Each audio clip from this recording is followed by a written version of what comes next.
Well, hey there.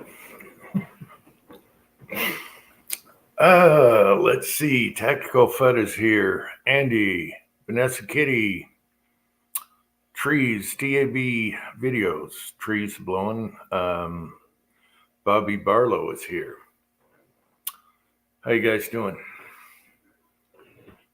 I'm alone. I'm so alone here. Andy's going to be a little late, and we always start off slow.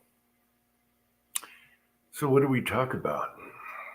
How about a really good sandwich? My first meal of the day. James Pollard's here. Andy's on his way. Jag is here. Hey guys. So what do we talk about here?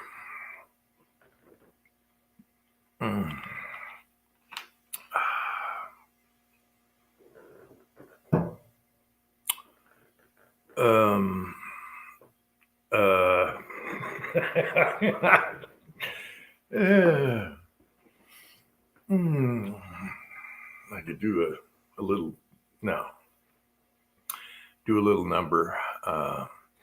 Just cut a video, man. About an hour ago, I was editing it. So rush. Feed my belly. We good to go. What else is going on? Thanksgiving's coming, so everybody in advance, have a good Thanksgiving, and I hope it doesn't cost you like $1,000 to eat Thanksgiving this time. One more year, people. One more year. I don't know. Here's Andy. Just in time, because I'm brain dead right now. Hey, brain dead. How are you? Good. How are you doing? So far so good. The reason I was late, was watching what's it, Hobbies Hobo, whatever. He posted a video. Yeah, Walter sent him some zinc bullets. The 147 grain Lyman mold in zinc, and he had a problem. And I wanted to go through the whole video before I came on and left my comments because it sounds like he loaded it way too hot. Oh, yeah, it's a light bullet. You don't need to.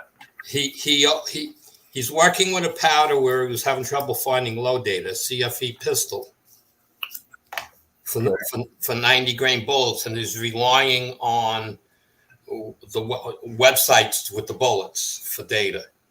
Okay. And he, hold on, got to turn off the damn phone. He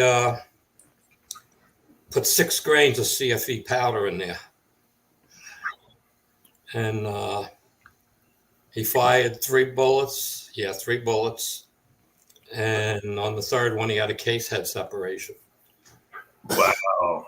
Yeah, I didn't get a chance to see it. He just posted it a little while ago. You would like a half hour ago, and it's like 22 minutes long. So it's like that's okay. I was taking a shower. Yeah. And you got to see the video because there's more going on with his gun than that's just that case head separation. But from what I can understand from what he talked about, he was going about it the right way, but with powder he didn't have a definite charge on.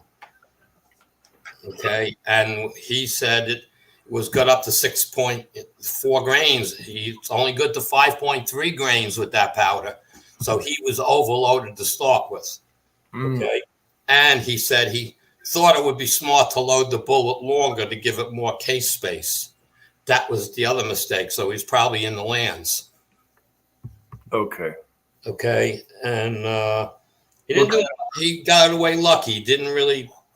Yeah, that's good. He didn't blow the gun up. I mean, it blew the mag out, and it blew the and this was out of a AR 9mm.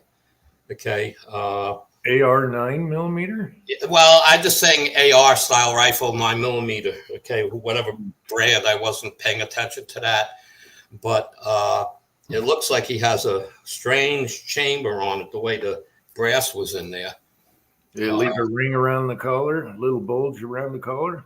Well, the first two shots, he only covered one piece of brass. Okay, and you can see the bulge in the by the head. And the third piece that blew out the magazine, broke something else on the other side, just a pin or something. But when he showed you the brass in the barrel, the brass at the part of, the back end of the barrel was became cone shaped, like spread out, like it was belled out, way belled out. You'd have to see it. It's like, are you kidding me? How did that even happen? Wait a minute. The barrel, the chamber, the other the chamber side. The brass was stuck in the chamber, and it was all mushroomed out on the back side, up towards where the head would be. It was all mushroomed out, and it was tight in the barrel. So it's like, well, what the hell is that? Okay. The bullet came out of the gun. Okay. So he just had to tap the brass out. So he had no physical damage, like to the bolt and stuff. It's just some pin. I don't know what it was. I wasn't paying total attention to Probably that. Mag release pin. Maybe. No, it was something else. Not even that. But anyway, it was so I left them comment. I said, I just said, first of all, to get it right, you're supposed to load the overall length for the actual bullet you're shooting. So if you made it longer, you're probably touching the lands. Yeah. Plus, we're talking about a blowback that doesn't. It just. Yeah. You don't want to be super hot on a blowback. So he went. So I just told him, I says, one, your first mistake was loading the bullet longer because it could be sitting in the lands, and that's what gave you the back pressure. Okay. The primer, he's got the case head. The primer wasn't flattened or punctured or anything. So I don't know. I don't know. I mean, I'm shooting it at, my stuff is going out of a Ruger PC, and I've never experienced anything like that. And I've shot tons of bullets, and I'm using an unknown powder where I don't have an exact real load. I'm basing it off of Green Dot, which is faster than what I'm using, but it's only like 4 faster. So if I'm using that data, I'm still low on powder. You know what I'm saying? Per se. So I said, no, you should start at the low to middle range of the 90 weight bullet and work your way up. But he was high to start with. Someone else posted, I was looking through the comments, the max for that power is like 5.2 grains. So you're like almost a whole grain over it. Yeah. Let's see. Fuzzy is here. Garage Guy's here. Yeah. I haven't loaded zinc, so what I'd probably do is take whatever a mid-range weight bullet is and look at that, figure out the difference, but stick with the volume. Okay. If you got a load for a heavier bullet, you're pretty safe with a lighter bullet. You know what I mean? Yeah, well, you're using more powder, if you load to the overall length of the heavy bullet, you have less case room for powder. Okay. So if you go by a heavier bullet and you're not maxing that, you're obviously you're just shooting a lighter bullet, so it's not like massive pressure. There's Hobby. Okay, yeah, he just said, yeah, I just got it from his other there. We're talking about your hobbies, what you might have happened. Yeah, I didn't see the video. I was taking a shower. Anyway, yeah, I'm glad he's okay. And I'll watch that after the chat and see what happens. Your hobbies, you used way too much powder. I mean, even another guy even posted that. I quickly looked it up, and it said like 5.2 something grains. So you were at 6. That's a big difference. Is the gun okay? I think it was only one little part. I don't know if he got it fixed or not yet or what. What kind of 9 was it? Let him explain it. Mike, what kind of gun was it? Reloader 762 is here. Oh, Hey, Reload. Yeah, Reloaded 762 looked at, saw it. He saw the video already too. Rollis is here. Hey, Rollis. Good to see you guys. Well, I'm glad he's okay. I haven't had time to see any videos. Hobbies, can you come on live with us? I wonder if he can. You must be mistaken. I just watched the video. Oh, he says he hasn't shot any zinc yet. Maybe it wasn't Hob. Who's the other guy with an H? I got the name wrong. I don't want to lose. Man, you bum wrapped the hobo? The hobo didn't even do it. Okay, I thought it. Hold on, I gotta go see if I can find it now. Maybe that's why I didn't see it. I probably not subbed to that person. Nope. So, okay, so hobby hobo. Where do I get my watch list?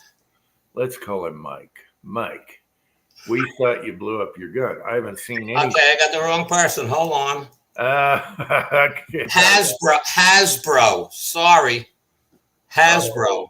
Yeah, he's Okay. Isn't that the guy that's on the Scotsman's Live all the time? No. No. Oh, okay.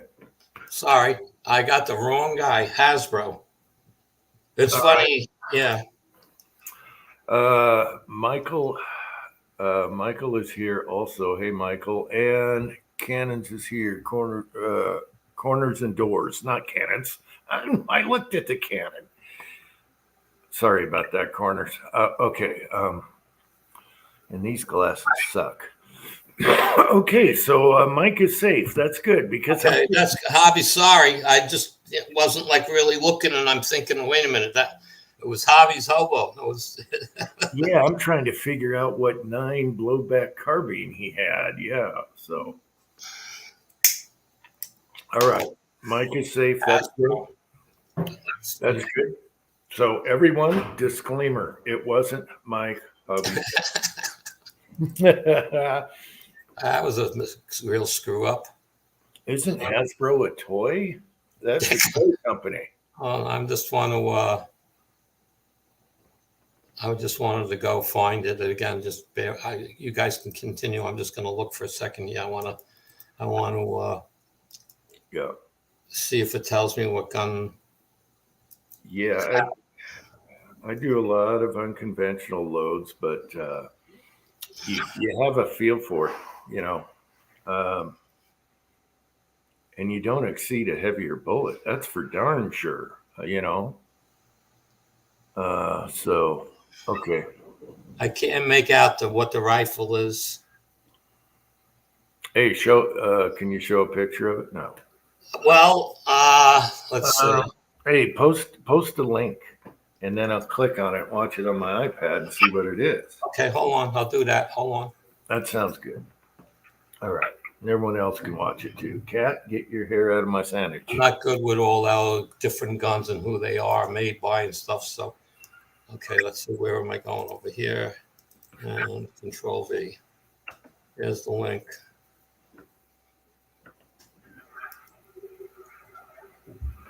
Blame it on the Canadian. Lots of luck. Hasbro's in Alaska, I think, isn't he? I don't know. Okay, let me do a close-up on this gun. It's a model EPC 9. Okay. Let me fast forward. He responded to me. I did check it wasn't jammed in the lands and confirmed my overall length was okay. Powder was the minimum per Hodgins' own data, so it's neither. Still searching for an answer. Thanks for commenting. But there's someone else quoted that for CFE pistol, 90 grain bullet, it's 5.6 grains max, and he was 6.2 or something. Yeah, you don't exceed a heavier bullet. You're going lighter, so it's just volume and lighter. All I don't know where he got the. You'll see. He's got an arrow. He's got an arrow. Man, they must really chamfer that barrel because that bulged all the way around. Oh, did you see that yet? You saw that? Well, he showed a bullet before talking. Oh, let me see the barrel here. Wait till you see it in the barrel. Oh, he's got a little bore sighter on it. I'm just going through segments. I can't see nothing here. That didn't tell me nothing.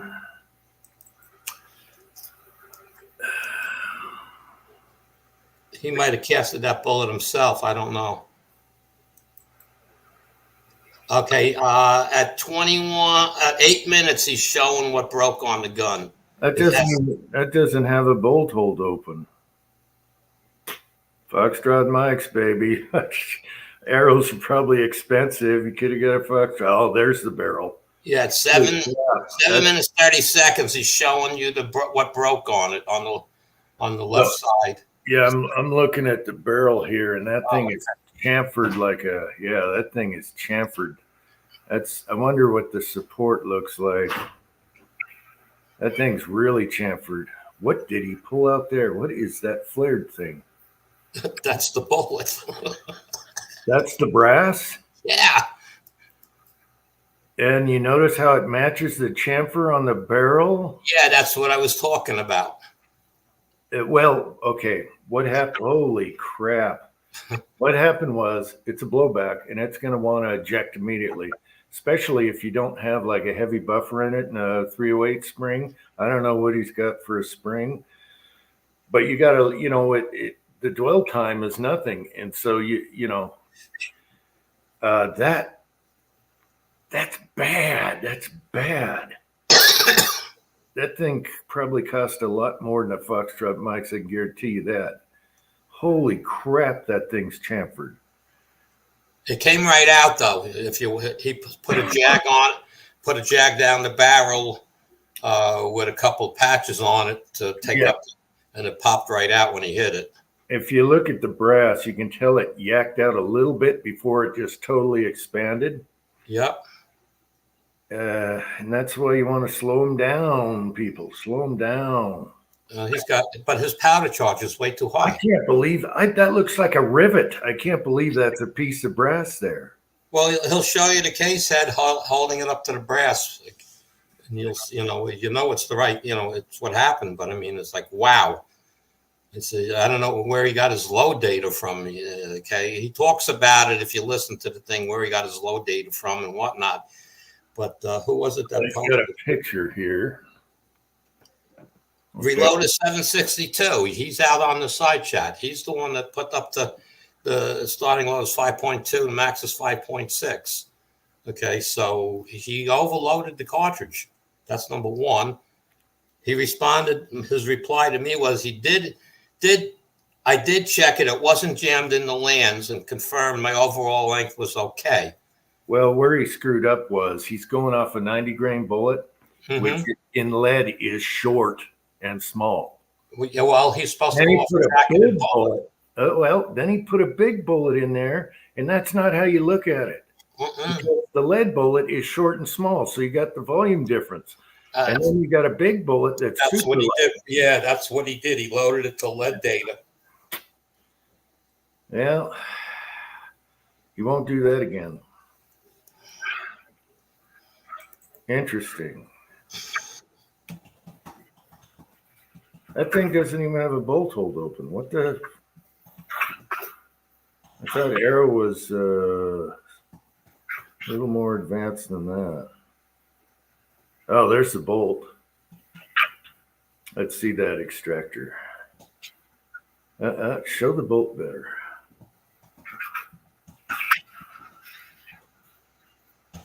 Yeah, he's talking about the key, but that's not going to get damaged. That's just there.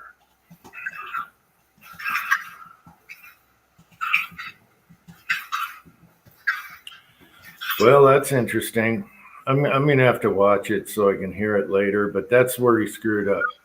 Yeah, I just asked, put another question in there. Did you use lead bullet data or jacketed data? And I said, come on, Uncle Jim's chat right now if you can.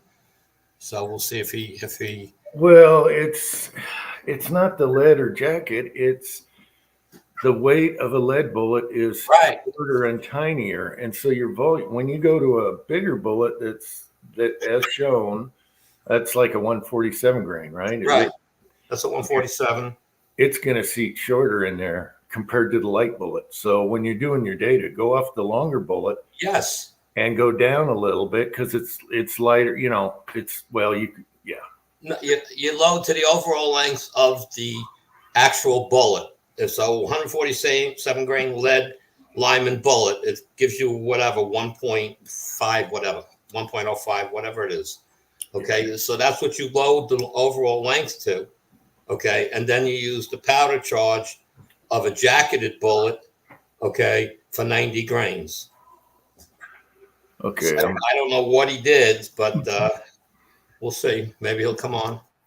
Okay, I'm going for a garage break. I don't think he said to me anyway, so he wouldn't be able to find me.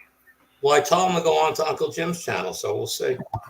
Yeah, I don't know if he's even subbed, so it's okay. I get the gist. I saw what happened. Yeah, I'm gonna post. So I'm gonna post the link in his. Did he show like a fresh sized piece of brass in the chamber to see what the support? He didn't show us that. No, he didn't put a regular, a reload in there and show us what it looks like or anything. So yeah, I mean the chamber could be fine as far as the chamfering, and it just looks, you don't know until you put the case in there. Okay, let me get these bipods out of the way. All right.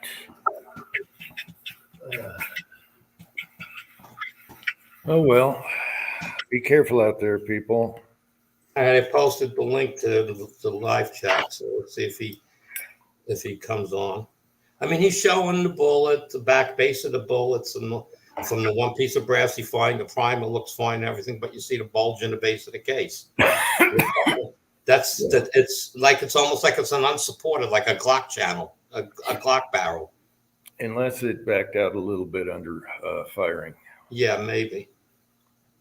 So anyway, we'll see if he finds us. If it wasn't fully chambered, say the bullet was hitting the lands, it shouldn't go off anyway. Firing pin won't, the hammer won't hit the firing pin if it's not. That's a great thing about ARs, but I don't know about his. So. Yeah, I have no idea. I only thing I can go against is my Ruger PC, and I started at 3.8 grains and went to 4.3 grains of the powder I'm using, and did 5 shots of each until I found where it grouped, and it was like 4.1 was the best. Okay, question for you, Andy. Jag's wondering what's the max velocity on a Zinker? There's no real answer to that because the zinc bullet's not going to come apart. Yeah, it's got to be like a solid copper at least, or better. Well, your jacketed bullet that you're shooting is somewhere like 58 BHN, something like that. The zinc is 40 to 44 BHN. It's solid. It's not going to fragment in your barrel. Believe me, I'm shooting them out of a 3006, right, with 35 grains, 38 grains of powder. The thing is, I mean, I don't know. I don't have a chrono to test it under, but it's like a max load for the weight of the bullet, and it's honking. Okay, so James is saying he does 23 to 26, no problem. Okay, 100. Yeah, he's shooting out of his 223. He's getting what, 2,300 or something, 2,400, no problem.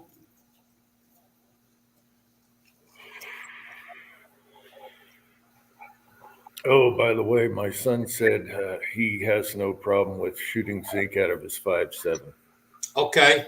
So wait. What we'll do is once I get through the wheel weights here, I'll send you zinc, and then we'll do it then. Okay. Oh, I'm not worried about sending you them now, and you don't send me zinc for 6 months. I don't care. They give you a project. Yeah, you don't have to send anything right away. I'd rather just send you zinc, and I have so many projects right now. Yeah, I know. Reloading. Yeah. I would just love. When you see the bullet, you're gonna go. I gotta load these. Well, he said he was fine with it. He said those would go really fast and it'd be cool, be fun to try. So.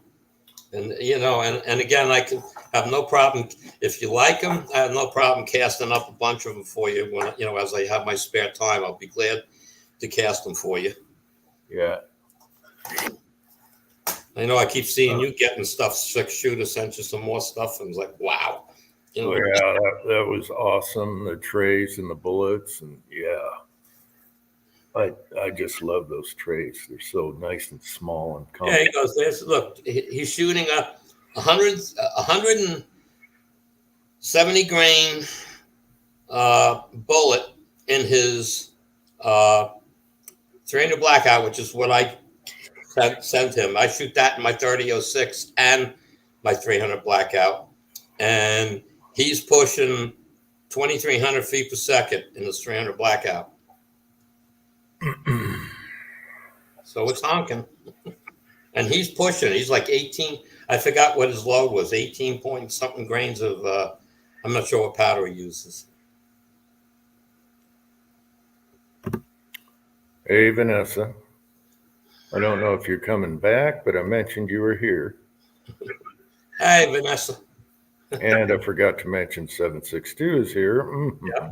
But you did. Yeah, well, Reloader, he saw the video. He commented on it.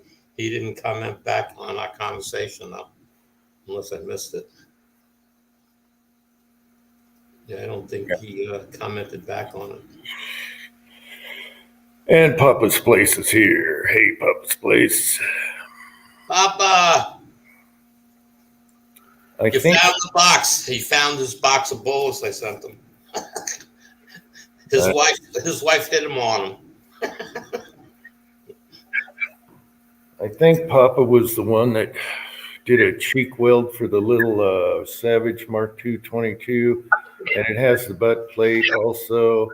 And I was wondering if you can 3D print the butt plate a little longer, because that's a little kid's gun, When I was doing the scope test, definitely need to cheek weld that thing and make it a little longer. And 3D printing is the way to go. So,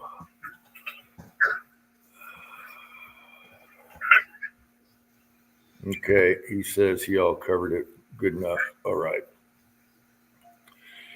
Yeah, so, okay. Well, that was something to talk about. Yeah, that was amazing. I mean, I was like, well, the only good part, I got that mold, the Lyman 358432 Type 3 wad cutter, 2 cavity. It came in a plastic Lyman box with all the decals on it, so it can't be that old. I don't know when they went to the plastic boxes. Mold was brand new. Nice. I couldn't believe when I opened the box, and it's just like on the pictures, they cake it on, lube on it and stuff. It's just been sitting. The lube has just turned brown, so it was hard to tell in the picture. From just sitting in the box, it changed. It got tacky as all hell. So, well, they have that stuff on it that makes it look that way. Also, that preservative. Yeah, I just cleaned it the face of it real quick. I'm looking at it. I said, I don't even think the sprue plate was ever opened because it's not a scratch on the top of the mold. Okay, Broke Loader, here's the deal. I don't know how to use Instagram and reply back to you guys. I'm a stupid monkey. That is the wackiest site. And so my son is helping me. I'm just like, hey, how do I get here? What's this button for? What's this heart shape in the corner? I don't know what's going on. So I'll have to figure that out. I'm a stupid monkey when it comes to Instagram, and all the cameras are this way. I'm still doing videos this way though. Tough. All right. I don't know the rules there or anything. So, okay. So if I don't reply or anything to people on Instagram, I don't know how it works. I joined it a long time ago, never used it. So we're getting there. What's really weird about it is if you scroll, like, using your phone, you just get these random videos of people, that you don't even want to watch. I don't get that place at all. All right, going back inside.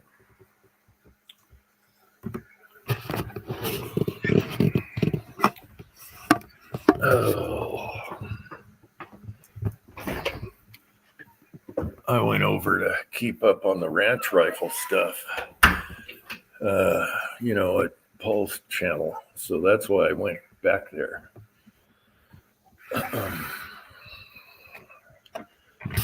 All right.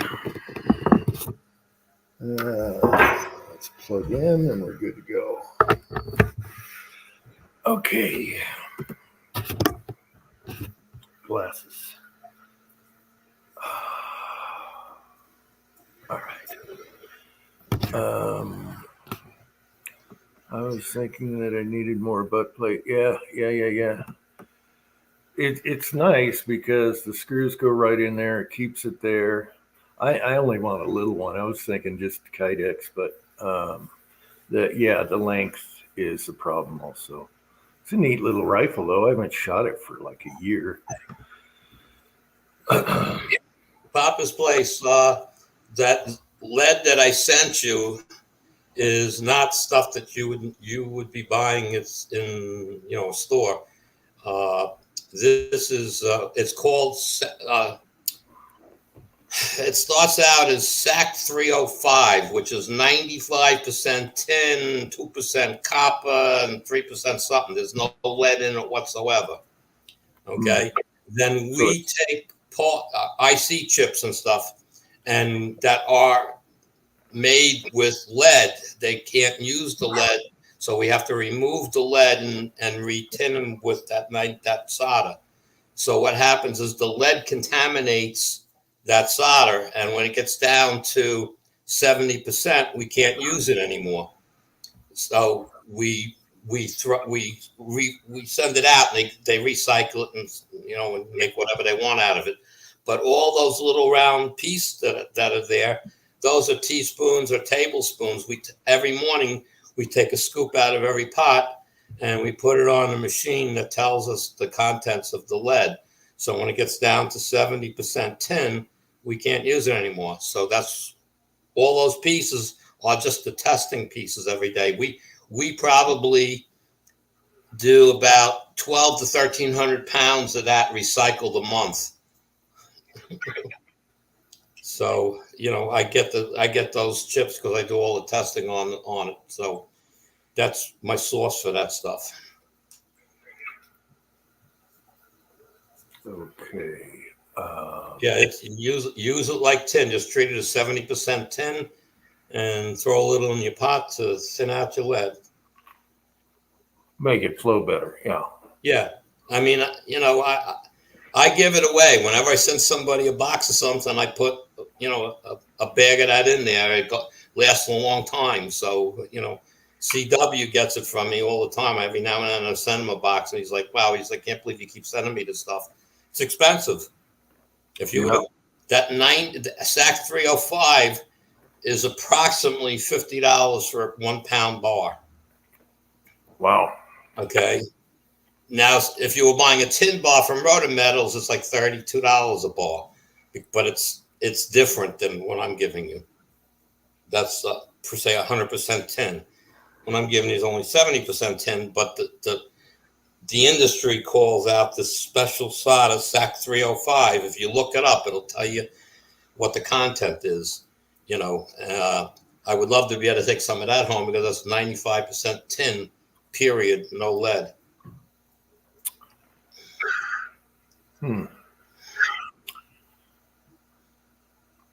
So, I tried to sell some of it on, there's a guy on MeWe that sells lead and stuff, and I've been chatting with him. He says, yeah, he put me on his little page and said, post away. You're now an admin, post away. And I never bothered. And then I just put up in two spots, my Reloading with Zinc group and his group. And the guys, they're already, what the hell am I going to do with 30% lead, 70% lead and 30% tin? I said, you didn't read too well, did you? I said, 70% tin. And 10, basically I'm charging basically 10 pounds, what, right, $90 shipped. Wow. Okay, so, figure it out. It's $300 worth of tin for $90. Never heard of MeWe. It's in one of those groups that opened up against Facebook. A lot of the reloading people went there that were using Facebook groups for reloading because they were closing them down. Yeah, I can't stand Zuckerberg anyway. I've never joined Facebook.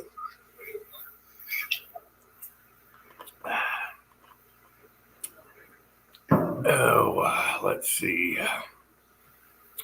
Well, now you don't need any poppers. You got plenty for a while. You let me know when you're running low, and if you're having success with those zinc bullets, you want some more, you know the deal. I'll be glad to send you more. Send me some zinc. Yeah, when you make some 5.7 bullets, I could use some of that tin stuff too. Yeah, I'll get you. Your box will come. I want to give you more than those little 5.7 bullets, but you said you're just too busy with everything. I'd send you some of those 300 blackout bullets because I know you're going to like them. And then, it's a small flat rate box. I'm not going anything bigger than that. Whatever I can fit in it. Okay. It's his box. His box weighed what? It only weighed 8.5 pounds. I think it was when I weighed it. So I mean, but that's the weight was all the lead, not the 200 bullets I sent them in zinc.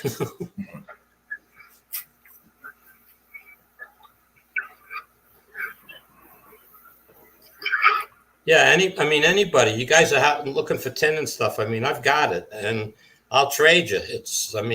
Gather your zinc. That's the best way to put it. Yeah, I'll be gathering, but going through buckets of wheel weights is not fun. And I know, but when you go through some of it, just throw the stuff on the side. If again, you got small flat rate box filled, just send it. Pack it good and send it. That's all. I don't need a big flat rate box. That's what I started doing. I got a whole bunch of wheel weights from the thrift store, and a lot of them were brand new, so I didn't even have to sort them. So I turned those into ingots first, being lazy, and now I have to sort. Yeah, no big deal. I don't know if anyone's had boxes of brand new wheel weights that are lead. They're all and you just boom. You don't have to. Oh, it's so nice. My friend's shop, my repair shop that I know, my racing buddy per se and whatnot. He's not supposed to use zinc anymore, so he's a stickler on the rules. So he went and he dug out 4 boxes of lead wheel weights for me about 2 years ago, and he handed to me. It had to be like 40, 50 pounds of wheel weights unused. They were like brand new and shiny. I go, you sure you? He's like, I'm not supposed to use them. You can have them. It's okay. Jags asking, that's NOE that was doing that. What? Anyone could go to Taco's channel and ask him. I can answer that. I spoke with Taco. I just think the real answer is the guy is just super busy building molds, and he hasn't had the time to really finish off that pot that he's supposedly still having an issue because it's going to be 2 pieces. It's going to be a pipe or a piece of metal cut to the size, and supposedly the bottom's going to be welded on, and then the spigot's not really the problem, just getting alignment so everything lines up in the pot. There's some type of issue with it. I don't know. Taco didn't explain it completely, but he said he works on it when he has the time. Yeah. It might need another coil too for heat. I don't know. The Seiko pot and the Lyman, I forget the numbers. I mix them up. Seiko 60, Seiko 24, and the Seiko's the 60. I forget the model numbers. There's only one coil. It's only rated at 800 watts. Huh. And I get 900 degrees out of the Seiko. Yeah, and the steel will retain the heat longer. Yeah. Too. Yeah.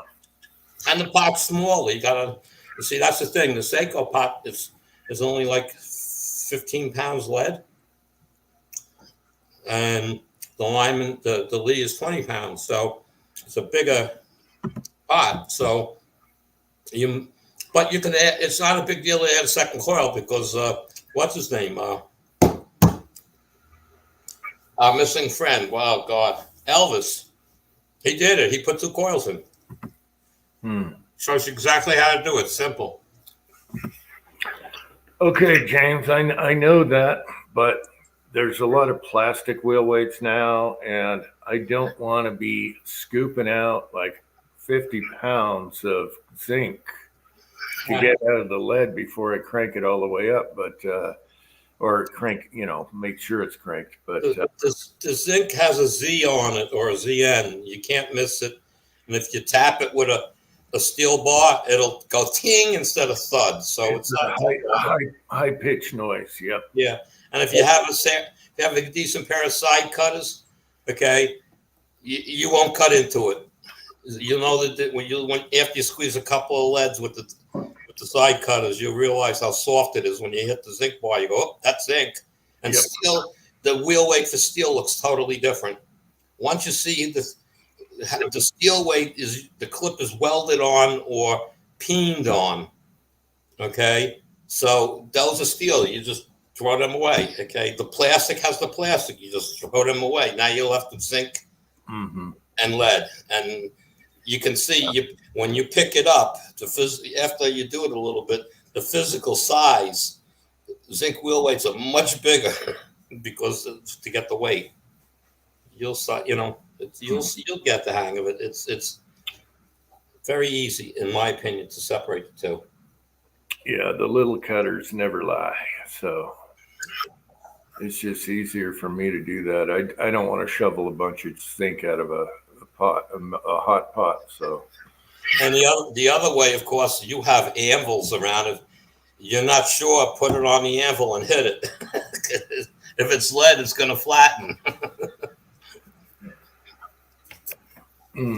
But if you really take the time and spread out some weights on the ground and you look at them, and you'll see what they look like. They physically look different. And steel is real easy to see.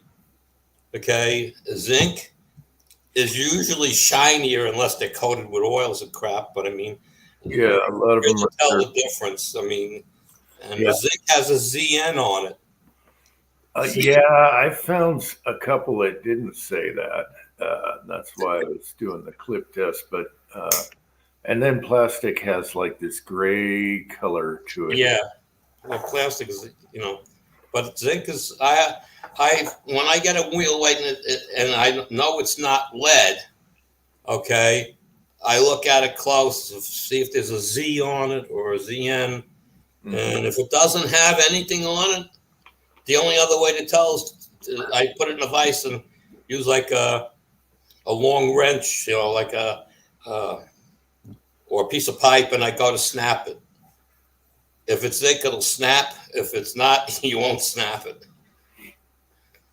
But I don't worry about it. If I don't know what it is, it's not a big deal to throw it in the scrap pile.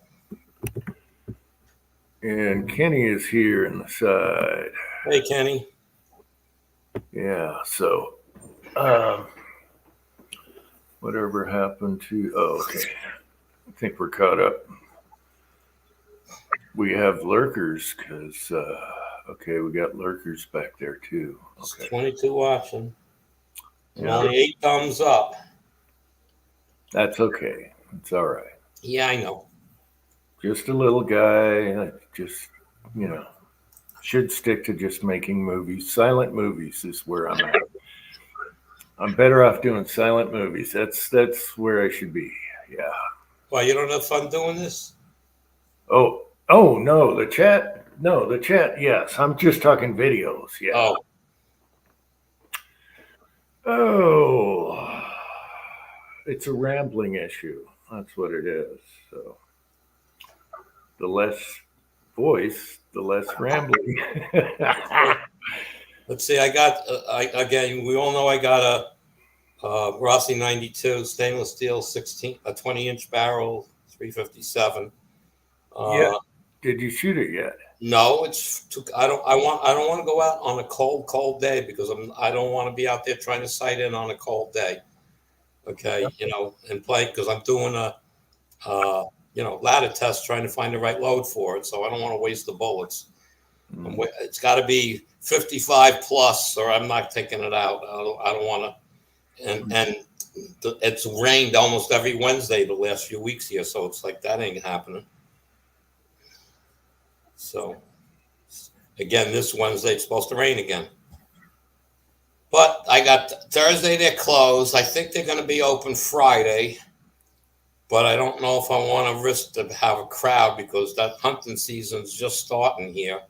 And I don't know if people that haven't gone yet maybe run to the range to get the last minute sighting in. Anyway, I was talking about I did buy. I told you I got that new mold, the Lyman 358-432, which comes in two different weights. It's a Type 3 wad cutter. There's no marking on it to give you weight, so I haven't cast it with it yet, and it looks brand new for those that just came in. So I don't know what's going on tomorrow. It might be a leave day outside. If not, I'm going to try to fire things up and see what I got. And then the newest thing is I bought the conversion kit. They call it ACP to APP conversion kit. Okay. It works on your APP as well. I think I mentioned last week that I ordered one. Yeah. Got it in. Okay. It's a nothing to install. I haven't put it on. I want to do it like live. Okay. And I also got in their new bullet brass feeder with the correlator on top. It's 5-tube, not 4-tube. Yeah. And it has inserts. So you set it for the longest bullet, supposedly, and then you just have to change the inserts and change your rise, your slider, and it's supposed to work. So I haven't sat down and set that up yet either. So that makes me be able to get rid of my ACP, not have to use it. Now, that's good for somebody else because the conversion kit comes with a lot of shit you don't need if you have the ACP already. But I bought, it comes with a roller handle too. So it was like $40 I got it for, shipped. And it's a simple thing to put together. It's nothing crazy. It's just a few screws and you take out the slider, the bar on the bottom. You just take that off, put the new one on, and it's that simple, it really is. And it comes with a roller handle. So I don't need the roller handle. I have them. If anybody needs a roller handle for ACP or APP, let me know. I'm not looking to make money on it. It's like $10 and whatever it costs to ship. Which I'm not sure because it comes in its own box. So, I just have to go to the post office and mail it. Mm-hmm. So it might be $10 to ship. I don't know. So if anybody needs one, let me know. All right.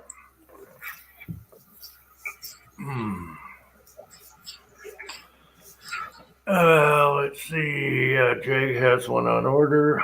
Mid-South is. Oh, you're getting it from Mid-South. I got mine from Titan. They had them on sale and they had them in stock. I haven't tried Mid-South. They have some good prices on stuff. Yeah, I bought from them. I bought primers from them when they've had free shipping and their price was better than most. But I'm not buying a lot of primers because I have a good stock. But they had, when they were $69 for, CCI small rifle, I bought some. And they had Fiocchi. I bought some from them. They were like $20 cheaper than everybody else, and it was free hazmat, free freight. How could you go wrong? So I look for I'm on their mailing list. I got to do is log in and sign in and create an account. You'll get emails from them. Hmm. They're pretty good. I've used them many times. And that's it. Yeah, Mid-South probably just doesn't have any in stock, Jack. Well, they should pretty soon, I'm sure. All right, what are the best places shipped for 223 bullets? You might look into Target Sports USA. For just the bullets? Oh, they do. Oh, I don't know if they sell bullet heads anymore. They do ammo. That's where you get your Oh, bullets. I thought you wanted a load of stuff. I seriously, you just got to go look around. I've bought AmScore, Yeah, the Arms Corps. whatever they got. Okay, I bought Hornadies. I got cheap many times. And who's that guy that makes the? Oh God. Bob's. Yeah, Bob's bullets. And I've shot all of them with the same powder load. They're slightly different groups, but nothing to worry about. Half inch to 0.6. So it's the groups have been consistent with the same powder charge. So and I've got tons of those. I was buying them; they were cheap when I was. Whenever I saw a sale, I was buying them because I knew I couldn't really shoot cast bullets out of it. And then when I bought the bolt action, I said, I'm shooting zinc now, so I don't care. Yeah, I have a couple prospects. It all depends on shipping and all that. So yeah, Rocky Mountain reloading. I'm waiting for Midway to offer free shipping. It's been a while, and they have some seconds that are a good deal. But there's another place with Hornady and then you got Everglades. It's free shipping, but if you factor the total amount, there you go. It's not. Yeah. The prices are different all over. You just Kenny, you got the little holidays coming up, so you're gonna have between now and Christmas, you're gonna buy a whole bunch of them, I'm sure.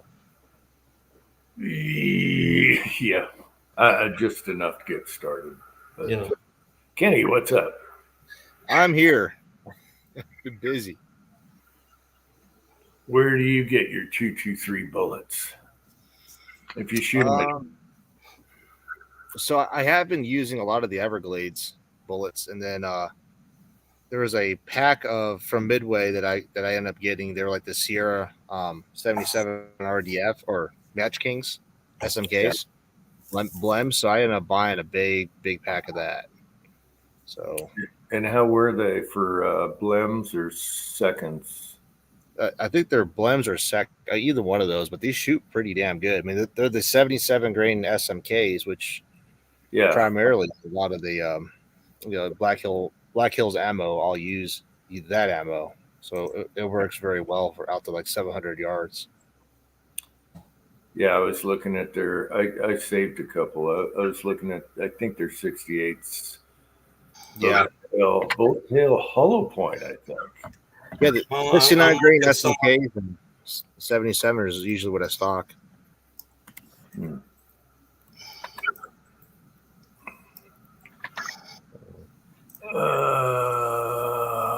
Yeah, James is getting his seconds. It's Midway. Yeah, I'm just waiting for him to do the free shipping with $79 thing because there's a few things I need to order anyway. The only thing I don't like about Midway, I think they're the ones that won't ship a red dot to a P.O. box because it's hazardous, the red dot. Everyone else does. Oh, well. That's the only issue. Yeah. So projectiles, come on, man. I'm checking out a site that I just remembered. No, I don't want brass. Why is it giving me? I'm clicking on projectile. Oh, it just went to projectiles. It didn't go. It doesn't let me. Okay, what do we got here?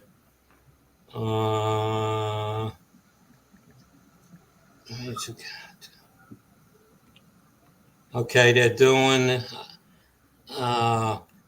Diamond K Brass. All right, they have uh, 55 grain complete metal jacket, $1,085. And they have a 55 grain full metal jacket boat tail, 500 count is $60. How much Yeah, for 60? 60 for 500 for 55 grain full metal jacket boat tail. It's called Diamond K Brass, Uncle Jim. The website? Yeah, just diamondkbrass.com. Oh, what about shipping though? Let's see. Probably get you on the shipping. No, let me see. I'm gonna go put it in my cart. Okay. I wish every place would just include shipping and it's done. You know what you're getting. You don't Well, it depends on where it's going, so it's not always. Yeah. I'm just gonna log in and to there. Let me see. But there's been a few times where they do email and go through all that just to see what the shipping is, and then you're like, oh my god, yeah. Hitting still is here. Insured UPS. No, that's ridiculous. That's crazy. Yeah, same with brass. I finally found a brass place with. No, they're off. They're out of their mind. Shipping and handling is $22 for 500 pieces of brass. You're kidding me. They're not allowing a different shipping method. Let me just try something. It's these shipping carriers. They're charging that much, man. Yeah, I know they are. The prices are off the wall. Yeah, that's why you got to factor shipping right now. So, I did find a good brass place, but they don't have all the calibers I wanted. So, but well, Diamond K Brass usually has used brass. They have pull downs, and they also have prime brass. Okay, but it really depends on, I guess, the shipping. Like you said, I didn't realize the shipping was that much for $500 a little bag. Are you just looking for just plunking ammo, just for 223? Yeah, I'm going to start bucking down and loading for 223 now. So I got the dies, gauge, all that stuff, turret. But, when you go searching for 223 bullets, you get hammered with all, everyone has those. So. Well, yeah. I mean, I've been buying mine from PSA. PSA has their own branded 223 ammo. The 77 grainers, which actually work very, very well, and they're pretty cheap. But you're talking ammo, though. I'm talking bullets. Yeah, well, this one's the bullet heads. I was wondering about PSA's ammo because they're making. Yeah, it's good, man. Yeah, they're making. It's good, and it's probably pretty good. They got all new machinery and everything. Mm-hmm. Their warehouse is phenomenal. What they've done. They're not the old PSA. The new PSA is awesome.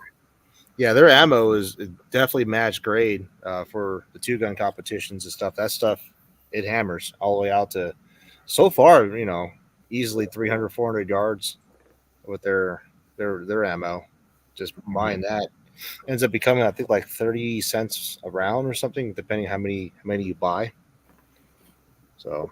Yeah, they got Blackout. They have they sell 9. They're selling, yeah. That's good. PSA is one of them American companies that just keep doing really good. So what's the word for it? They're killing it. They're killing it. That's for sure. On their guns and stuff. Yeah. Also. Yeah, their brass is actually pretty good, and they're not. They don't have any of the primer crimp on it to take out. And does it say ACC on the brass or whatever you call it? Okay. Yeah. Wow. All right. Not to be confused with the suppressor. Yeah. That's a suppressor, but it's good stuff. Like I said, for the price of it, you got loaded ammunition that's match grade, and you got good brass to load afterward. So I say buy a case of it and then use that. Yeah, that's good to know. Mm-hmm. But I want to load for it now. My stockpile is dwindling, so Yep. and to load for the 223. Damn it! That used to be surplus. You got that Dellin 7, or is it 550? You're good. I know I don't have dies for that. I just did the Lee dies. Yeah, it works. Yeah, the Lee dies are supposed to be pretty good according to Johnny's loading bench. He compared all the dies, and the Lee was kicking ass shooting and loading and concentric. Right. And that surprises me because I wasn't as happy with the 300 blackout sizer compared to the RCBS, and so.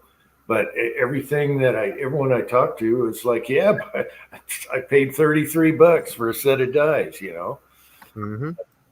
And if it's one of the better ones, that's good for me. It'll be fun. Just another thing to fart with. Yeah. So. That's good to know about their ammo. They're just killing it with everything. And of course, they'll have sales. I always get emails. They have sales on their ammo. Yeah, I mean, I'm getting SDs that are super low. I mean, single digits out of a 223 bulk, and ammunition. Yeah, whatever they got going on, it's dialed in. I'm really happy with that ammo. Well, Winchester can learn a lot from them lately. I've never had any issue besides Winchester ammo. And I'm not saying Winchester makes bad ammo, but my luck with Winchester's always been bad. Yeah, I've seen some bad stuff lately. Squibs. There's a bunch of weird stuff with. I don't know what they're up to right now, but they're just slogging it out there. Yeah. So, shipping to Canada. Mm-hmm. Yeah, you're just going to have to cross the border. Yeah. Cross the border. At this point, firearms in Canada don't mix. You just got to figure something out to smuggle it in.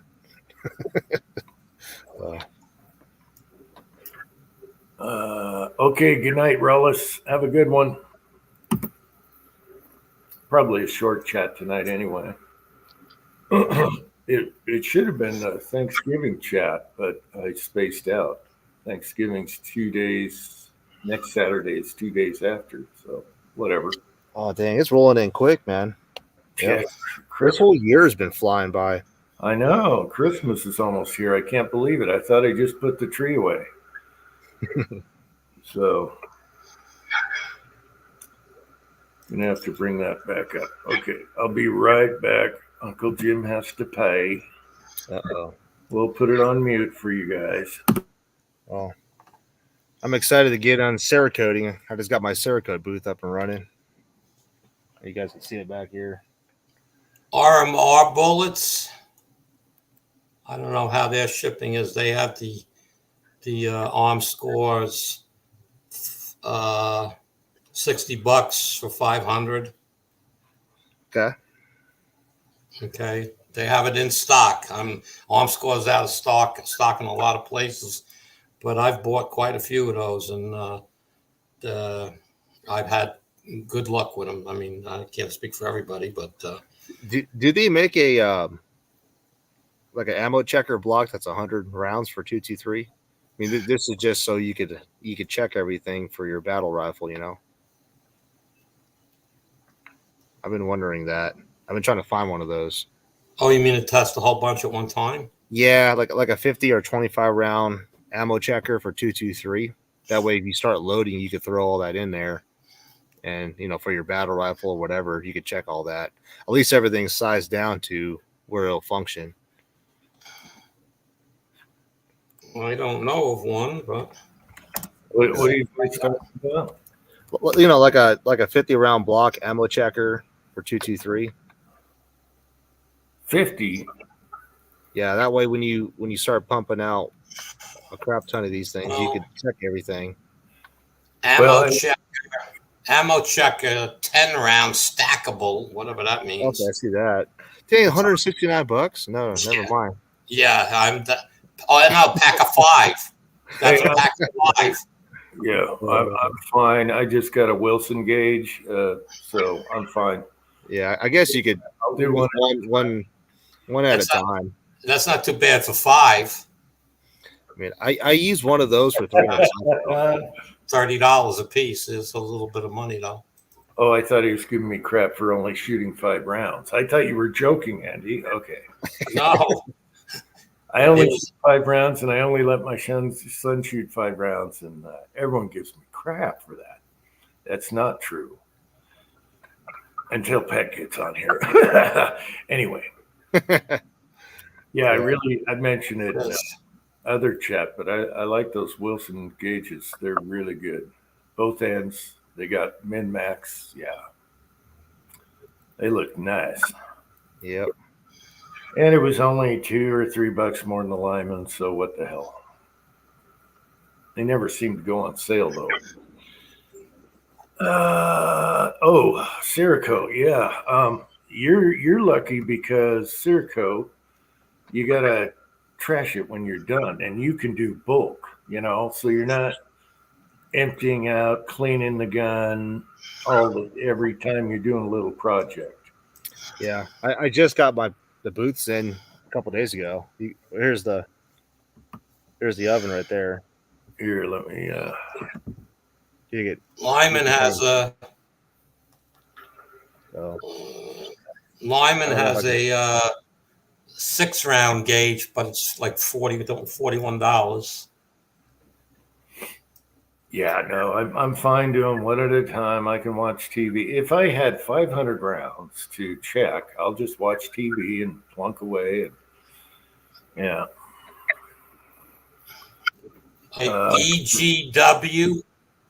EGW ammo checker, a chamber checker, 223 7-hole, $27. Yeah.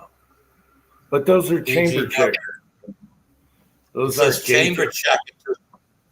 Yeah, I like gauges. I don't chamber checkers my barrel, Yeah, there's a 6-hole in Lyman.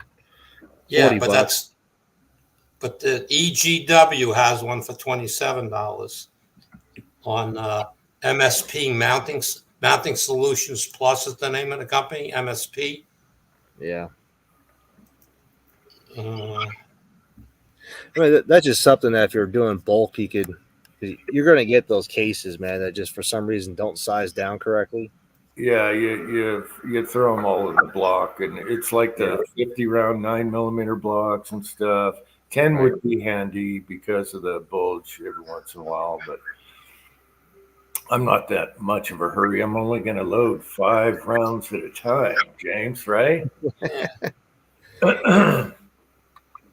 So it's pretty much single staging anyway on the turret. I'm going to throw the powders on a tray. So what the heck? Pat's yeah, comment. yeah. So usually I'll size, put it in a gauge, right? Someone else's brass I've never seen, like 10mm. I was doing that, and that saved me a whole bunch of headaches later. And then they all will chamber, and then you check, make sure your lead's not bulged or anything. Yeah, I had that issue recently where a guy bought a Seekin 6 Creedmoor to go shoot a match, and he forgot his ammo. So I let him, use my ammo during the match because I was just ROing. I said, "Here, you can shoot my ammo," and it shot really well for him. But when I got it back, his chamber was so loose that I couldn't even size and use that brass anymore. Wow! It just reamed out your yeah, brass. It just bulged everything, and then even the sizing die can only do so much, and it just sprung back to where everything was just binding up on the bolt. I'm like, well, there goes 130 pieces. Kenny, you don't have I wasn't sure. Do you have a CNC machine? I got one being delivered on Monday. Then you'll be able to make your own block. Yeah, well, it's a mill turn CNC. Essentially it will do it, but it's more of a lathe with milling operations. Yeah, I got you. Yeah. 6 suit detection. You listening? multiple block chamber checkers. I wish 3D printing was good enough to make gauges with, but I don't think it would be. It can be. It's actually, if you do a high resolution paint, that's all I was trying to tell you to do there, Jim, was to do a high resolution 3D print and have your sand green sand cast something with that out of metal. You could do that. That'd be ideal, and then you could follow it up with just a regular chamber reamer. You could do that, you know. Yeah, like I have a chamber reamer. I got. What do Yeah. you need? I still have a 9 to send you back. So Oh yeah, I got 2T3 reamers. I got 4 different types. So Well, that you should be able to make a block, Kenny. It's yeah, I could do that. I mean, think about it. You take a piece of aluminum, drill some holes, and then use your reamer. Yeah, it's just setup time, and I'm just trying to see if it's affordable. Yeah, I know. For $60, I just buy it. yeah. Yep. Yeah, steel's getting pretty pricey too nowadays. Everything is aluminum. Everything is off the wall. Everything is Brandon Price. Okay. Drill, baby, drill. Yeah, we need to have that happen like yesterday. Yeah. We got no reserves. Everything's going to be a nightmare if something happens. So I'm just I'm really shocked that what's going to hurt a lot of these gun manufacturers, you know, including me, is barrels, dude. We're not going to get barrels for over a year. So, well, I mean, I foresaw that. So I took hold of a aerospace engineering company, and I have my own branded barrels company now. wow. Yep. I designed a reamer for 20 fire and for 6 mil. A button rifling. Cool.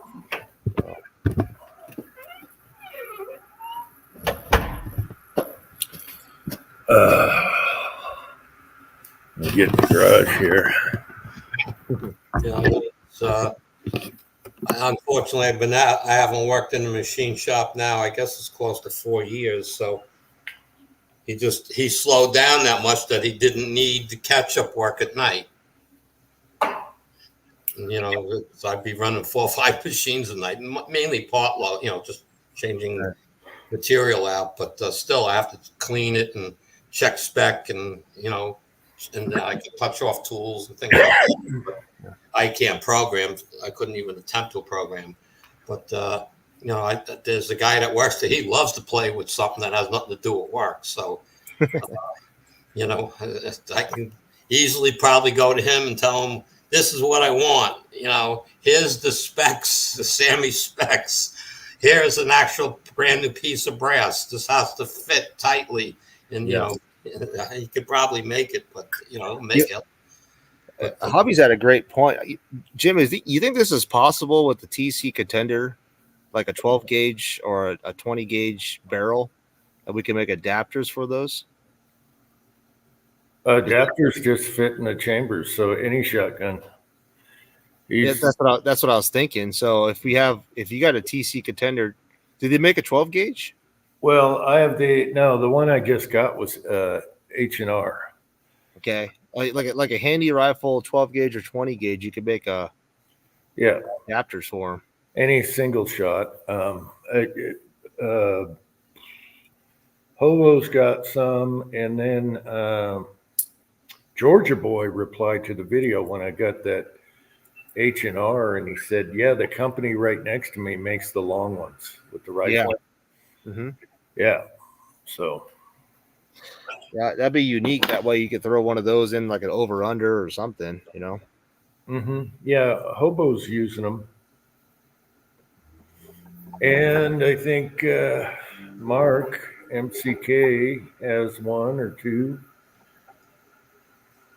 The thing is, the sights on that shotgun is just a bead. There's no rear sight, so it's like, well, strap a scope to it. You'll figure it out. Yeah, you can just drill and tap for 11 millimeter dovetail or something. Yeah. Kenny, I got you a scope, Jen. Oh, for you. I found, yeah. Oh, you got my message on that. Sure did. I found a few in my cabinet. They're all crap, but they'll work. There. I'm putting together a little gift-on package for you. Not I'm gonna give you gift-on. this Arkin scope. Oh, the Arkin, yeah, baby. nice. I'm not using it. It just ended up it came back and it has an AR mount, so this could go under AR perfect. Holy crap! It'd probably be the best scope I have. It's a good scope. It's an MOA, so it's in MOAs, so you can handle that. It came back with a guy that unfortunately caught Parkinson's, so he says he no longer can shoot the rifle. I said I'll buy it back, no problem. All right, well, send me an invoice for that and a 22 barrel.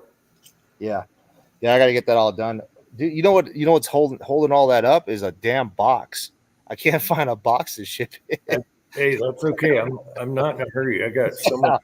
I'm like, why is a box so hard to get? I'm about to just take a box that I have here, cut it up, and make my own. But No, I'm not in a hurry at all. Go to Staples. So many projects. Staples, yeah. Check out Staples. They sell round tubes too. Yeah. But if I got to ship a scope, I got to find a box for this thing. Staples has those too. You'll be able to get a box. Take your time. I'm not in a hurry. I got tons of projects. They could be months from now. Don't worry about it. Yeah. Well, I figured at least you have a good scope that you can see. I know that would be probably the best scope I have. Yeah. I'm not a scope guy. I always end up buying a rifle instead of a good scope. You know what I mean? You need a good scope. Yeah. This So- will do you good. Even my 308 has a Nikon on it. Okay. Yeah. This is the Gen 3 or Gen 2. So yeah, this will do you good. You'll be happy with this one. Hey, I appreciate it. Hey, Pat. I Dr. appreciate Zink, Andy, Hey, what's up? Kenny, good to see you. Good to see you, Pat. Oh, I killed Kenny. No? Oh, he's lagging a little. He'll be back, though. Oh, yeah, There he is. he's lagging. Yeah, he's jumping. Who, me? Yeah, when you turned, it was like you were instantly turned. Oh, it's my freaking kid. He's playing his damn game. I'm gonna kick him off real quick. Dude, we just got fiber internet, and this freaking kid's now. It's like I've never seen somebody pull that much on my internet, man.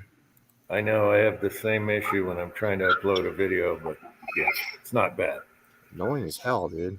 I just set up a router last night. You need a router to put a handle on your kid? No, I got a mesh little router. throttling? No, I got a mesh router. I just kick him off right now. Watch. Does the router have a button on it where you can mess with them and shut Yeah. them up? I can shut him off right now. That's what I'm gonna do right now. Just lower his bandwidth. I could do that too. That's funny. Yeah, what the hell, dude? 120 megs download right now on his freaking device. Slow him to 60. The hell's Yeah. he doing? My son does it Tuesdays and Wednesdays. It's RAID or whatever. Kenny, you watch a lot of the videos out there? I haven't really been watching YouTube much at all. Hasbro just did the Star Zinc shoot, Oh, you did? and he with the 147 grain Lymans Okay.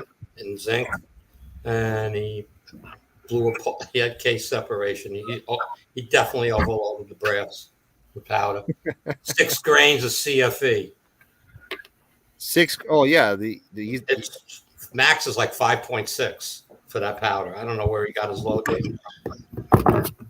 well, a lot of people are relying on that stupid what the hell is that thing? That what's that load? No, he went on somebody's website and quantity somebody. I don't know where he went. Yeah. Put in a 90 grain bullet, but he might have chose a lead bullet instead of a cast bullet or something. I don't know what he did. Kenny used to shoot that bullet in zinc also, didn't you? Yeah. I've had no issues. That bullet's awesome in zinc. But 90, what 91 grains. powder were you using, Kenny? It's for a pistol. It's I believe it was HP 38. That's what I was, or HP 20. Oh, What was 231, yeah. 231? Yeah, Yeah. 231 at like 4 grains, I think is what it was.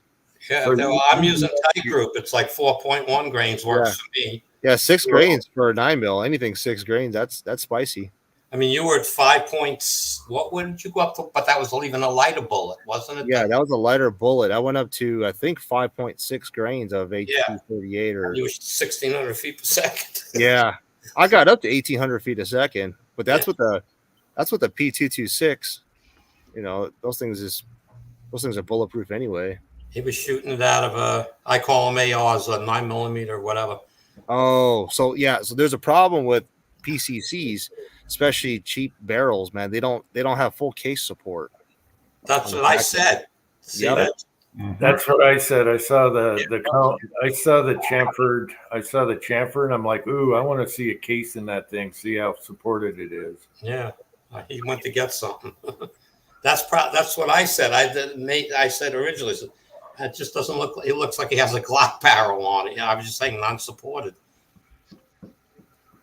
Well, you got to be careful with blowbacks. You know, that's yeah. I just think that maybe what he had was not supported. I mean, I'm shooting him out of a Ruger PC. I got no problems. So I don't know. I know you went too much. The problem is here. I got one right here, Jim, that did the same thing for me. And this is a big name brand company too.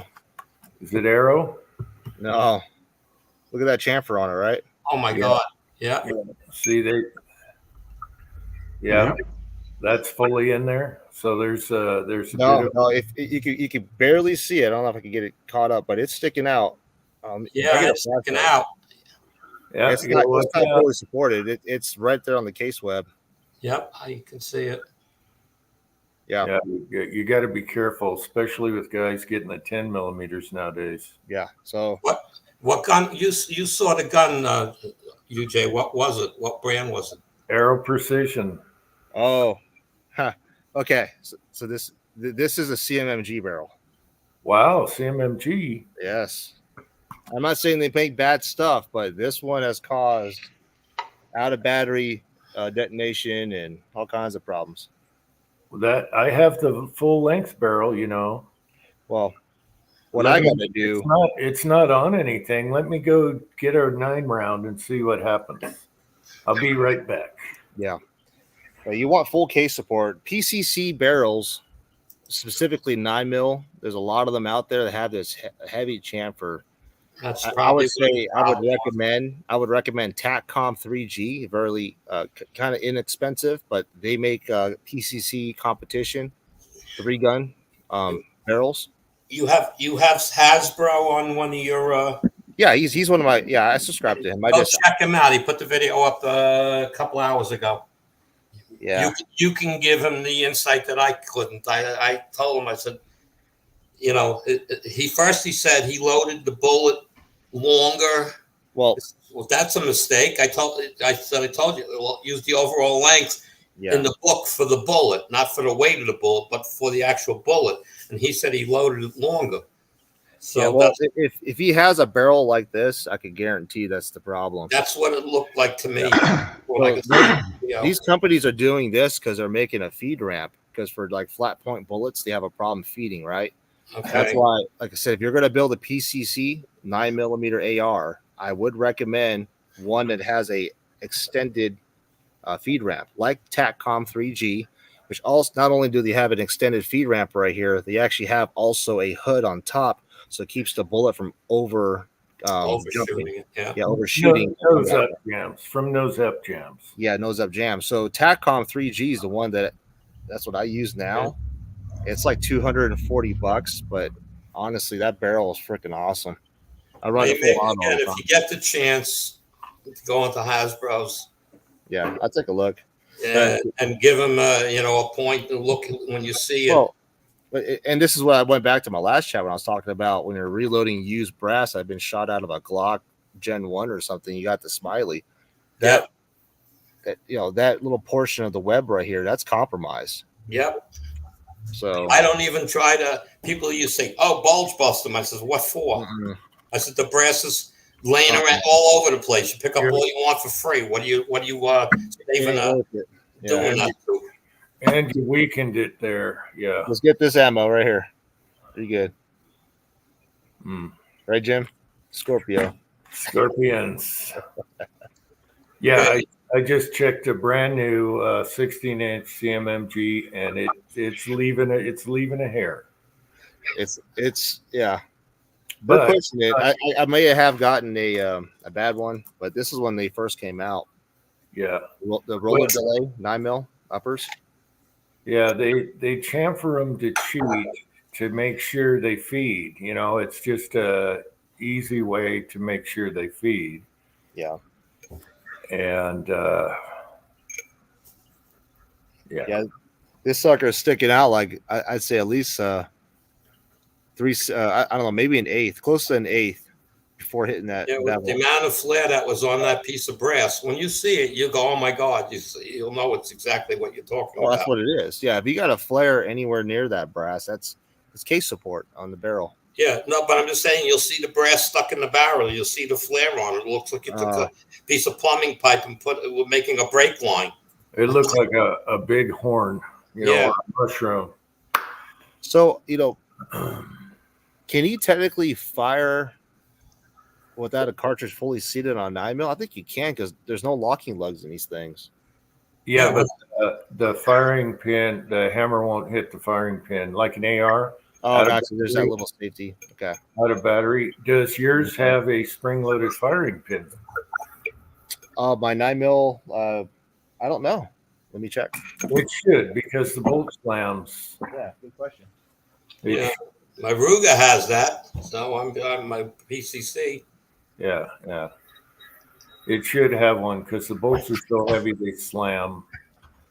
They slam forward, and you need Yeah, that. you had that on your video before when you were showing took apart the Foxtrot or whatever it was. Yeah, I was showing they did it to a 223, so you don't dimple. You don't dimple like an AR. You showed that spring. You were talking about it, so Yeah. But I just hope Kenny goes and hits his channel up and gives him the complete, explanation of it. Okay. That was my first thing. You seated the bullet longer. It probably didn't seat all the way. That was what I was going with. Okay. And he said, no, he plunked it in and he could turn it. I said, okay, then you aren't too long. Okay. But that showing that end of the barrel, that explains it. That's exactly what he's got. I guarantee it. Yeah. Spring loaded. Yeah, it should. Anything with a heavy bolt on a blowback should have a spring load. Yes, it is spring loaded for sure. Yep, it bounces back. Whose bolt is that? I believe this is shoot. I know it's a big name brand. I forgot the name. Let me- tip my tongue. Let me see the extractor. Let me close up. Straight on the bolt face. It's Okay. dirty. Okay, that looks like a Foxtrot extractor. It's got a big one. That's good. Yeah, it's got the M16 extractor on it, and it's man, I got it's not Faxon. Maybe it is Foxtrot. Yeah, No. maybe. I don't know because this is a nickel boron carrier. Did they make a nickel one? Foxtrot would have it written on the side, and it wouldn't be nickel boron. It'd be And then it has the weights in the back you could adjust. You pop this pin out and you can put tungsten weights, little disc in there. Yeah, it should be maxed out anyway. You'd think. Yeah, it's heavy. This thing weighs like I think 18 ounces or something. Yeah, they should be maxed out anyway. So Yeah, this thing is super heavy though. But tip of my tongue. They make rainbow colors like titanium looking BCGs. mm-hmm. Why can't I think of the name? That sounds like something CMMG would do, or Let's see. what's the other one? Let me look it up. Hmm. So I'm gonna bail, guys. I'll be sitting on the chat for a few minutes and then I'm gone. So everybody have a great Thanksgiving if I don't see you beforehand. And we'll catch you on the next one. Okay, Pete. Take uh, care. Pete. Thanks for coming on. You got it. It's a fail 0. Fail 0. Yeah. Okay. Does it have a bolt hold open? No, you have to use the Hmm. lower. Oh yeah, I mean it'll lock the bolt back. Yeah, as long as you Okay. have a magazine like the that AR magazine adapter or a dedicated lower like Foxtrot with the bolt hole open. Oh, you're using it on an endo mag then? Yeah, the Endo mag. I've been Oh. using the Endo mags. They work good, man. I don't know. I haven't had an issue with it. I thought about getting an endo mag for my SBR, but we're gonna watch the pistol brace thing. It's so is that like done right now? Everything's good with that, or what's No, no, because the ATF's going to appeal, but now it looks like they're going to wait for the Fifth Circuit because they don't like the Fifth Circuit and they know what the answer is. So they're going to wait till it proceeds past there, and then they're going to appeal and drag it out and drag it out. But hopefully it gets nipped in the butt and it's over. But for now, yeah, you can run around with one until the appeal. I just have an SBR lower. I don't even care. I just has SBR lower. Yeah. Just have one. Yeah, if push comes to shove, I can put an endo mag on my SBR and shoot the 9 uppers. Yeah. But I can't do it with the 45, which I love. So, yeah. Yeah, this thing's got. I mean, I shoot this thing full auto all the time. So Yeah. Now, as far as support on the 9, it's not that big of a deal if you're shooting suppress because you're not shooting hot loads anyway. Yeah. You know, like plus P plus loads. yeah, six grains. The CFE pistol he used was 6 grains. Yeah, he just got bad info or something. Yeah. I would Let me say guess, 60,000. Yeah, I don't know. That's a little spicy. I know the highest I'd seen any load with the like even a 50 grain projectile, I think it was like 5.6. Yeah. But it's a combination of things. Like I said, if you got one of these stupid barrels, man, throw this thing away. Just look or just make sure you got full case support because if you don't, you're really risking it. Unless you're just shooting medium loads, yeah, for suppress. I mean, this went off on me on a 3D printed AR lower. That wasn't fun. Ooh, yeah. Yeah. I have that lower. It's up there. That actually has a last round bolt hold open. That's from Hoffman Tactical. I 3D printed that thing, and it works really, really good. Huh? Can I show a lower? Is that it's not a firearm, right? It's up to you, Well, Jim. Jim hasn't had a strike in months now, so Yeah, let's fix that. No, no. I'm kidding, Jim. I'm kidding. I'm too old to start over again. I'm just sick of it. I lost so many people. I don't even know where they are or how to find them. And yeah, no, I don't want to do that again. Even though, yeah, you can get popped anyway. So, yeah, at least they're all preserved somewhere else now. Yeah. Okay, I gotta go get some iced tea. I'll be right back. Okay. All right. All right, you two guys. Oh man. Well, Pat, I'm ready for Cerakoting. You want to Cerakote something? Oh no, I've got got everything I wanted Cerakoted pretty much done. I've been Cerakoting for years now. Dang it! But I got the good stuff to make it look really good. You know who's got? I gave Jim like a pint of white and a pint of yellow to do up an Uncle Jim AR, like his little rock on his desk. Yeah, let's just. He's got the Cerakote. He's got the toaster oven. I want to Cerakote. It's really nice. All I can tell you is golf tees are your friend. Golf keys. Yeah, so you put the golf 'cause tees in the little holes. Yep. And then, no touchy. Yeah, we ended up buying there were swivel pot holders for like pots and like bird feeders Mm-hmm. that clip into the oven over there on top, so you could grab it on top. And then I 3D printed like barrel adapters that screw into the barrel. That way, that holds onto that. So Yeah, 3D Cerakote's pretty good stuff. yeah. I have all H series powder or shoot. What the hell colors do I have? Hold on. I got some cool colors.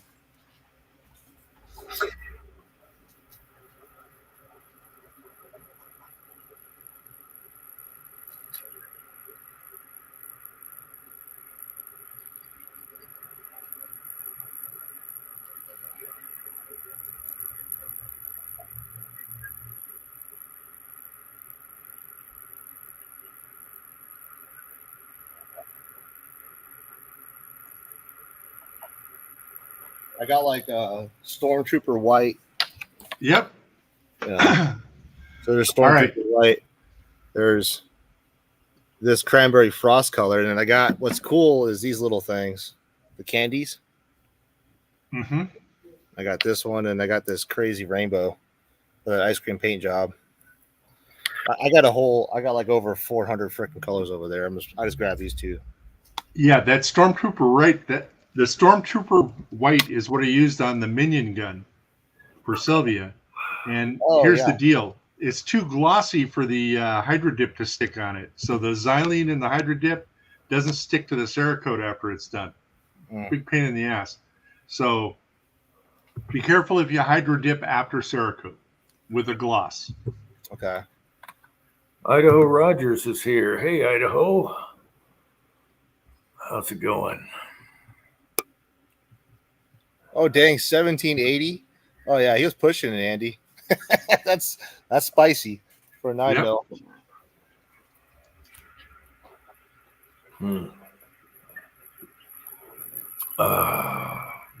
So Jim, are you going to Cerakote a lower with the Uncle Jim logo on it now that it's wintertime again? I know. What's the shelf life on that? I got to go look at it. It'll be fine. I think it has hardener, doesn't it? Yeah, you got hardener. You got yellow, white, and hardener.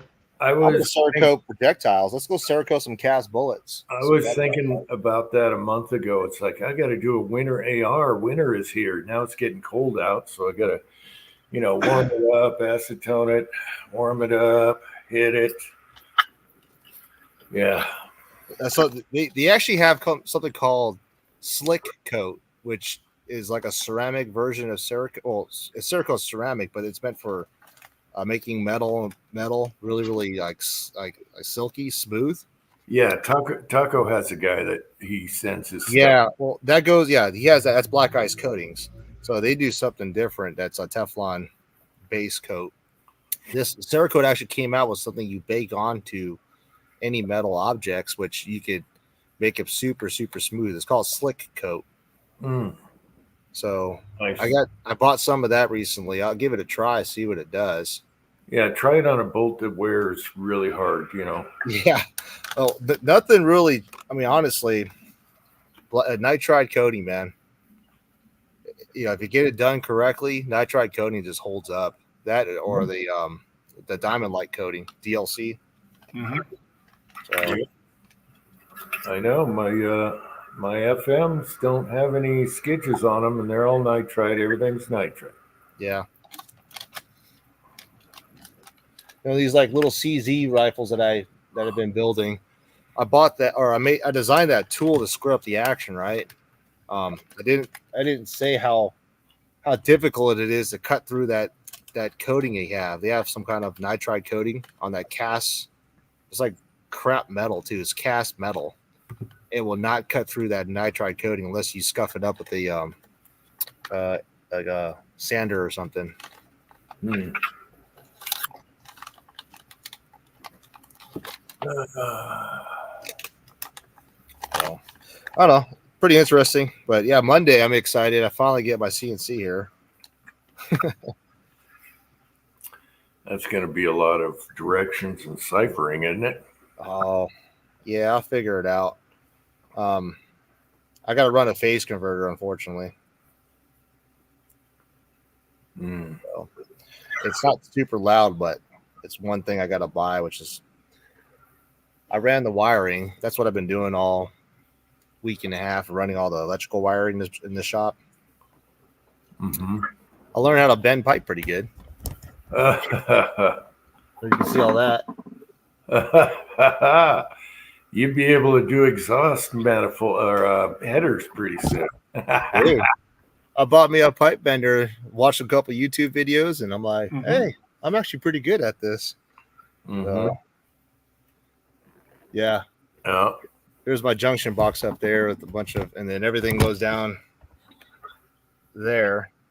Mm-hmm. To the outside is the our building code has to have the fuse box outside, unfortunately. Hmm. But that's okay. That wire wasn't cheap. I ran 1 gauge all the way for 120 feet. Ouch. Yeah. Copper at Biden prices. Oh yeah. Yeah. That wasn't cool, man. That was like $900 and some dollars, even with my discount. Holy crap. Yeah. They need to do powder coat wiring. No, joking. That work. Where the hell is Tesla? Where's our wireless AC? Yeah, I know. Tesla got screwed. He probably, well, if you had a Tesla Junior, he probably would have come up with some good stuff in the 40s. When did Tesla die? 20s, 30s? No, right after World War II. Oh, okay. Older than that. Okay. He lived to be like 80 something, didn't he? 87. Yeah. Man, he had, they want you to pay for electricity. They didn't want him at all. So they went to Bell or whatever. That's how you know it's all a scam, even back then. No, Bell was the telephone. Who's the other guy? Anyway. Yeah, Edison. Yeah. And Edison ripped him off on a bunch of stuff. Yeah. That's what people don't know history. They start looking into all of that. They'll see that Edison really didn't invent a lot of things at all. Wasn't he an apprentice or a partner for a while? Then he ripped all of. He just knew how to patent things and steal people's ideas. Yeah, he ripped off Tesla's ideas. He learned from working with them. Yeah. Alexander Bell too. I mean, there's a lot of things that Tesla should have got credited for that nowadays, my generation growing up in school, when we had to build a light bulb in class, everything was credited towards Edison, which really was supposed to be Tesla.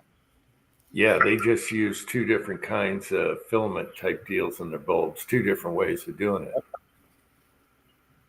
But he probably stole that off of Tesla, and Tesla went on to something better. So, yeah. Yeah. It's old stuff. Like I said, nowadays, people don't even know. People don't even know what the hell, who invented the light bulb. History is an awesome thing, Well, we had a thing recently where they had during 9/11, they're doing obviously a remembrance over here, our town, and like just randomly asking people who attacked us at 9/11. Just the kids nowadays don't even know. They're like, Palestine? It's like, you freaking morons. It's going up with whatever's on the news now. Yeah. Well, I'm just laughing. I'm like, because they're, all we hear is do not, we will never forget. 20 years later, the kids today's, we forgot all of it.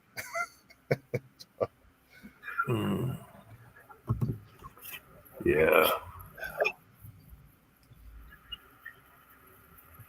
Yeah, no, Tesla was awesome. Every once in a while you get a genius, that comes along every 100 years. You know how that happens. And you get this like mega genius guy that's way ahead of his time or should be 200 years ahead of time. And yeah. Yep. There's a lot of things, man. You had the Oldsmobile that was running on water.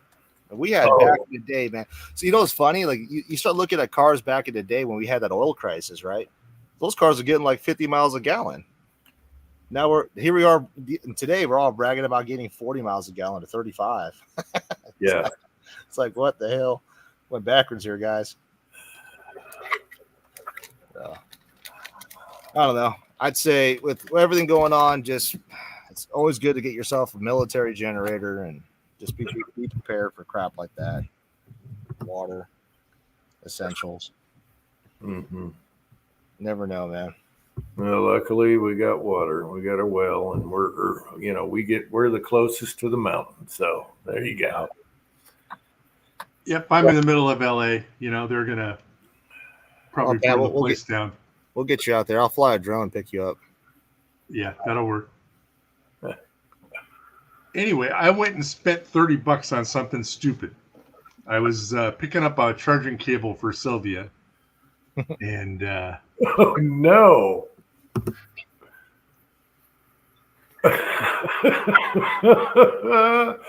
Let's see the head go down a little. Yeah. So it comes with a shotgun and a sling and a pistol. Yep. Nice. That's awesome. Oh, that's funny. That's funny. Is it going under the tree or what?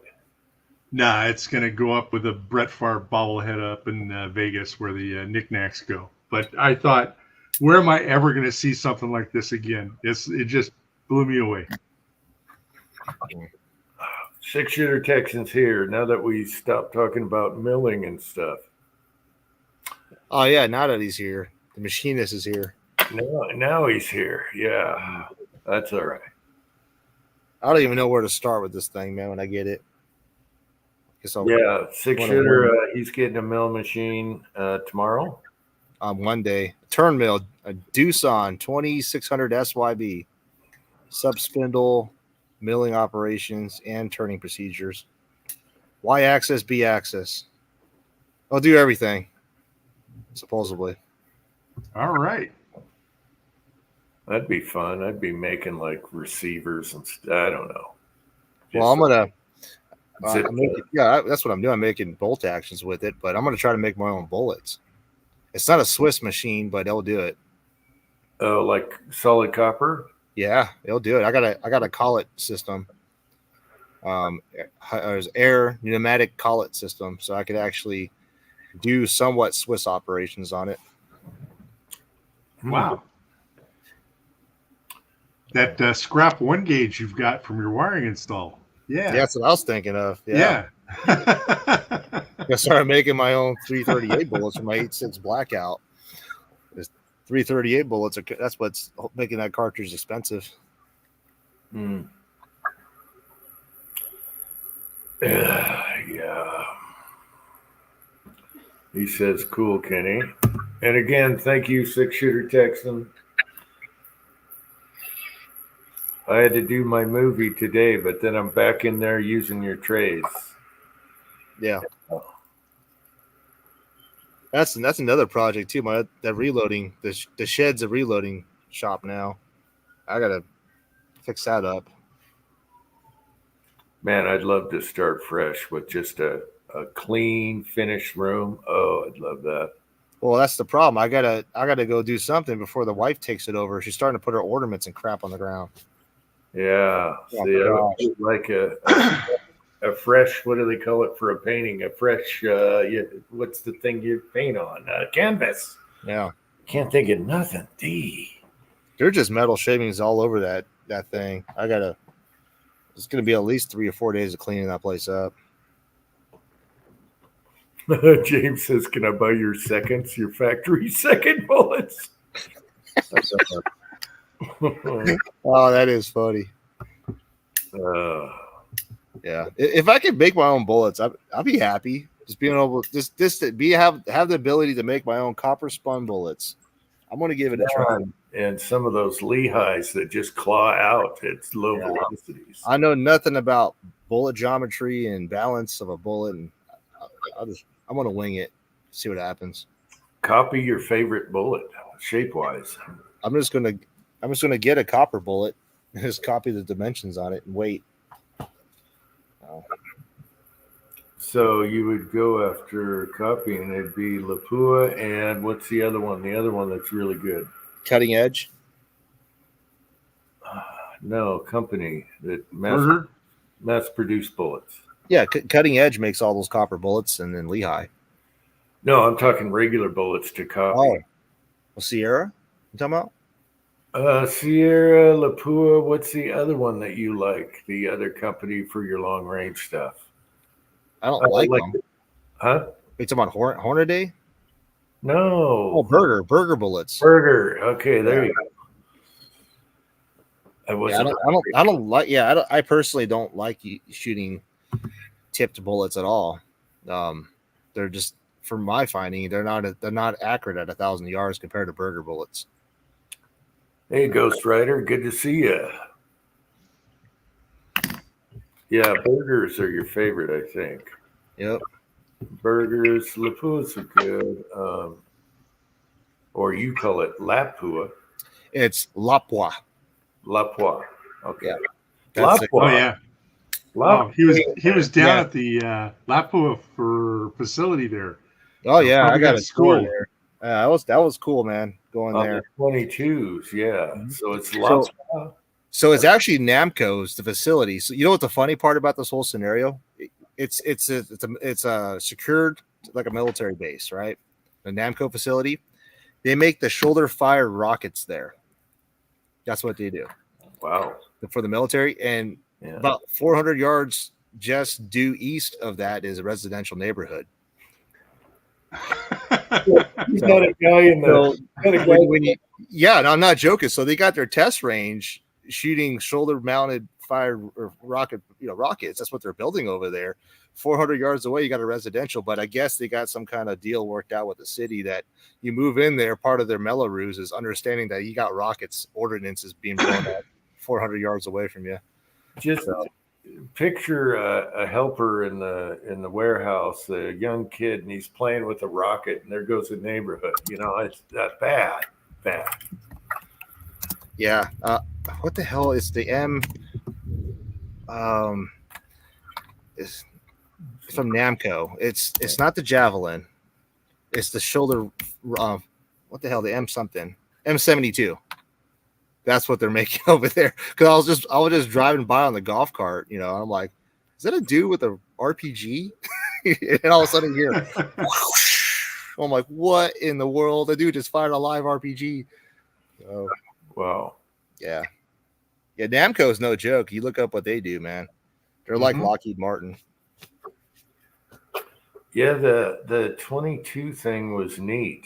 What did I liken it to? The something of 22. What did I say? Reply.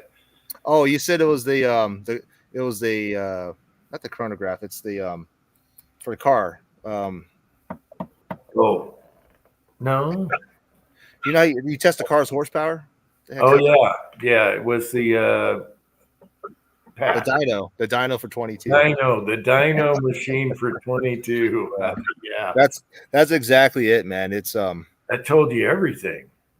Yeah, that system they have there, it's crazy how they have it set up. It's literally a Connex box that you walk in that's done up like an office, and then they have sewer pipe all the way out to 100 meters. Well, it goes out to about 125 or 140 meters. And then in between that has the 50 and 100 meter laser grid system. And they redid it all. That was what they were renovating for about 4 or 5 months. So, hey, old one guy, how you doing? Good to see you. Yeah, that told you more than you ever needed to know. You know, it does make a difference. I don't know if you guys are a 22 nerd. I got the ammo within like 4 or 5 days and tested it.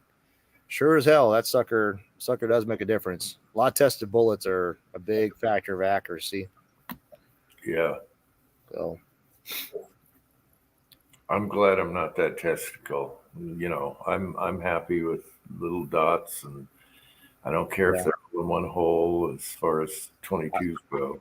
I've been shooting a lot of 22 just because I really don't have a lot of time to reload anymore. So being able to just go out and shoot ammo is just fun, not having to reload. That's true. Go shoot a match, and then you're not sitting there being a prospector trying to find every bit of piece of brass that flung around. Yes, that's the great thing about 22. You just leave it dumped. Same with AK ammo and stuff like that. Yeah. So, well, I'm still learning. I still shoot a lot of center fire.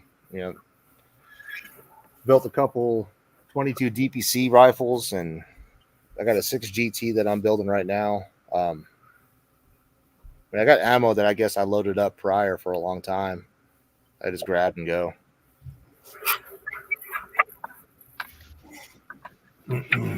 Yep, I'm guilty. I haven't been shooting in 3 months. You know, Yeah, I got to get out to the range. Yeah, What's you that? come out here, dude. Yes, I do. You know, Wow. it was almost this weekend too, but it rained, and I'm putting together a server at an insurance company. Oh. So, got to get that done. Oh, speaking of insurance company, that's one thing I've been fighting all freaking week, man. This building getting it insured it's been a complete nightmare. We opened up that LLC business for the Cerakoting, but they're even going to the extent of researching the property because this is a different address, and they're like, "Oh, the address next to you is a gun shop."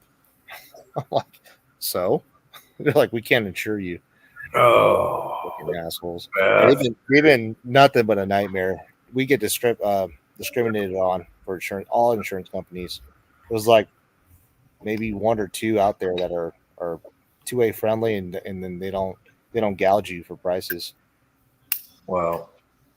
Yeah, I've gotten quotes up to $4,000 a month for insurance, for just general insurance for the building and what's in here.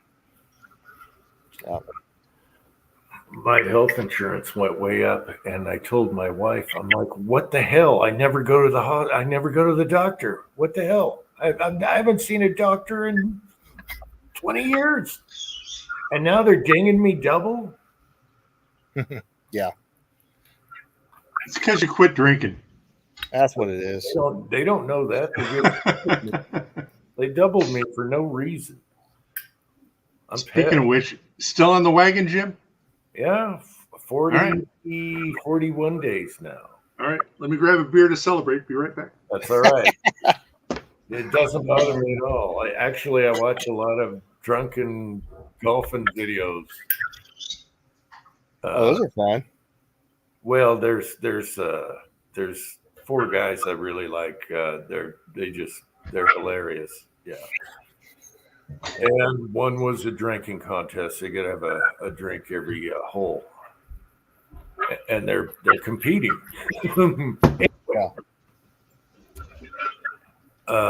Yeah. So here's the funny thing. My wife was going to give me a medal. She goes, "What? You want a medal for?" Because I woke up and said, "40, lordy, look who's 40." And she goes, "What? You want a medal?" And she pulls out 40 cents and change. She goes, "I don't have the medal, but here's 40 cents. Go have a rat gnaw that thing off your face." Oh, it's fun. Yeah. Well, Yeah. So I just like round numbers. So next one will be 50 and then 60. But it really doesn't bother me as much as I thought it would. So Christmas could be tough. No slog and nog. That could be tough. That could be really tough. yeah, that you can't have that. You got to have some slog, man, and some nog. Eggnog season, yeah. Well, they make non-alcoholic eggnog, but that's not fun. No, you bad. No, you can't have the light stuff either. It's got to be, Yeah. None of this diet nog. No. Yeah, I got my parents coming over for my mom, so we're gonna have a big old Filipino luau. I'm excited. Cool. Yep. Lumpias are my favorite. There better be lumpias on the table. Oh, we got that. We got we got pit fire a pig, so we're doing all kinds of stuff, man. Oh yeah. Wow. And then we got deep fried turkey, of course, but our style. My mom has a good recipe. She puts actually she brines it with a lot of soy sauce, and then there's stuff inside. It's weird. It's butter, wasabi, and then something else that she puts in there, and it comes out like, I don't know how you explain it. It's just so much flavor. Huh. And I'm not a big turkey person. I really don't like turkey, but it comes out tasting like chicken, big time. Yeah, I enjoy the turkey sandwiches after Thanksgiving. Oh yeah. You put a big old Hawaiian roll, big chunk, white big bread, old chunk slice of sharp cheddar cheese. Yep. I just like white bread, mayo, mustard, and salt. It's good. The Hawaiian bread's the way to go, man. Good. You got to have fresh bread, and you got to mix up the dark and the light. Yep. And then that's what I eat for a month. Yeah, after Thanksgiving. So. Yeah. All right, garage time. So you're gonna charge me double? I'll just keep smoking. Bastards.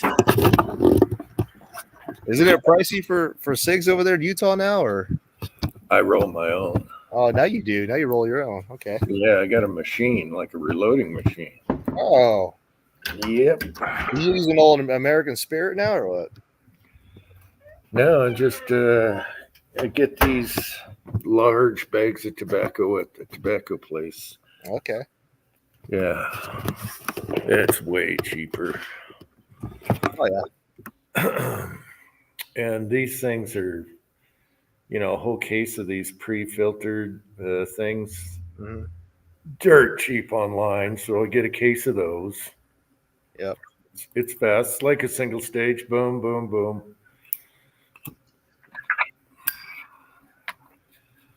Yeah, you got me wanting one of those ranch rifles, man. Huh? Oh, yeah. All they got to do is fix that trigger. The trigger's heavy.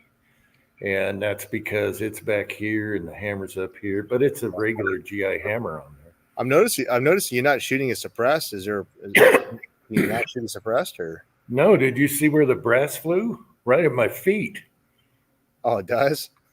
Yeah, if you watch the video, I did a slow-mo. Yeah, I mean, I seen your latest video, and I saw the one before that. You're talking about. They put that video on the website too, by the way. You're popular, Jim. Oh, yeah, I wasn't happy with that. The one I'm proud of is one I did today. Yeah, you had the Indian costume on again. The silence. If I don't talk, I'm better off. No, it's funny when you talk. I enjoy it. No, I'm better off just making movies. So I did that this afternoon. I cut and printed and edited it before the chat. But that thing is mild. And I was wondering, okay, you got a tiny bolt and you got small springs, right? Yeah. And that thing is that they lower the gas, so it doesn't have to push the bolt because the bolt isn't hardly there, Yeah, you don't got a lot of mass there. So you're going to pick up velocity too. Their gas port size is probably half. You're probably looking at 27 thou port size versus, 42. It's really smooth. When you see me with my thumb over the top, that thing is just flat shooting. But then it shows a segment. I'm holding it like this real close, and it's teeter-tottering a little bit. That thing is so soft to shoot. So I texted him, and I said, you lighten that trigger and you're golden, Yeah. Well, they probably put a 4-pound trigger in there, thinking that they're going to shoot those 9mm uppers they have. No. This trigger is only for this lower. It Oh. teeter-totters off a bar. Gotcha. Totally different. The only thing they use AR is the hammer and the disconnector. So the sear is like on the end of a bar, and then when you pull the trigger, it pushes up on the bar and lets that hammer go. All they have to do is the surface angles on those two, and bam. The return spring is actually just pushing the trigger back from behind. I see. Oh, spring, yeah. But I'm sure they wanted to make sure, it's safe and there's no light strikes. The primers were great. The brass, the head of the brass was great. It wasn't like ripping the extractor, nothing. It did put a little ding on the side, and that's that little screw-on corner piece deflector. All I got to do is round that corner. It's an add-on piece where it ejects and hits that and goes out, deflector, whatever. I think that's what it is. That's why I put it in slow-mo, so I can watch the brass. Yeah. No, it's very soft shooting. Once they get that trigger lighter, I don't mean 2-pound. Just get it. Yeah, I mean, you get in the 2.5-pound range, like typically. No. I don't think they'll do that. Oh. I'd be happy with a kind of like an enhanced GI trigger feel. That would be fine. The nickel boron ones, I got one that's really good. I might even try that hammer in it just to see. I don't know. It's just neat because it's got a rifle stock on it. I didn't get it at first, but No, I like that. there's something cool about that. Yeah, I mean, it's cool to have those vertical grips, but honestly, that's really meant for like prone or just those weird positional shots. If you have a traditional, just like Monte Carlo angled grip for like a ranch, like exactly what it is, a ranch rifle, it is more comfortable just to be able to grab that out of your side by side. It's a good handle, and then sling it right up to your shoulder. So Yep. So I don't know. There's some guy that got their prototype. He's a big channel, blah blah blah, tactical this, and he said that they were working on the trigger. So I don't know. Yeah. He also had a left side mag release, and that's not in the lowers. So he did have a prototype. I never saw anything like that. Right. So there's a lot of channels out there, tactical and all that. Yeah, they're tactical. I don't like big channels. Give me a guy that fumbles and stumbles, and give me a guy like that. I stand the tactical guys. This is how it's done. Shut up. Yeah, it's the product placement and the 5 minutes of commercial right in the middle.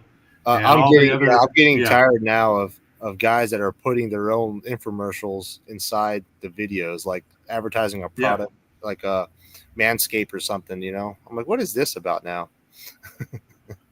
Yeah, especially Manscaped. I mean, yeah. Please don't beg me to like and subscribe. Okay, now I'm not. Now I'm not. I'm a rebel by heart. I'm never gonna. You tell me to do something, I'm doing the opposite. Yeah. I don't do that. I think you guys can agree. I don't do that. No, we appreciate it. So, no, Kenny doesn't either. I've never watched one of your videos with like a 2-minute of make sure you place a comment down below. I answer every one. Yeah. Bullshit. I mean, I used to say at the end, just throw a like, if you want to subscribe or whatever. But other than that, no. I mean, I just put it out there. I'm like, hey, this is mostly information just honestly for me, so I could come back and reference it, because sometimes I forget. Majority of the time I forget. So. The ones that get me the most that I can't stand is if you guys give me 50,000 more subs, I'll do this. Oh, or I'll do this if you give me subs. Or if I make a million subs, we're gonna do this video. And it's like, why don't you do the video anyway? Why don't you do the video anyway, you bastard? I had a manufacturer recently that we saw some of their products with. I won't say names because he told me I badmouth them. But they said that they won't sell me any more products because of videos I'd done a year ago, a whole series. So I had to remove that whole series just to keep cordial. And what pissed me off about that is I had 17 clients that I needed to order this product for. And under terms of agreement as a dealer for them, that you can't just out of nowhere shut you off without giving you a warning to get your orders in, you know? But these guys are so egotistical about their product, and they continue to sweep things under the rug about what they do and how they operate and their poor machining quality. Nothing wrong with the product itself. It's the people building the barrels for them. I'm like, what is your problem, guys? So now I'm going to be a direct competitor. Yeah, I think I mentioned in the video what's impressive is, and I'm going back to Polar Foxtrot, he measures his tooling by the inch, and he puts it away before it gets worn out, because you get those inconsistencies in mill marks, especially barrels, because he used to run the barrel plant for Wilson, I believe. He designs and everything. Right. And other companies, and so he knows that stuff, and that's why they vacuum.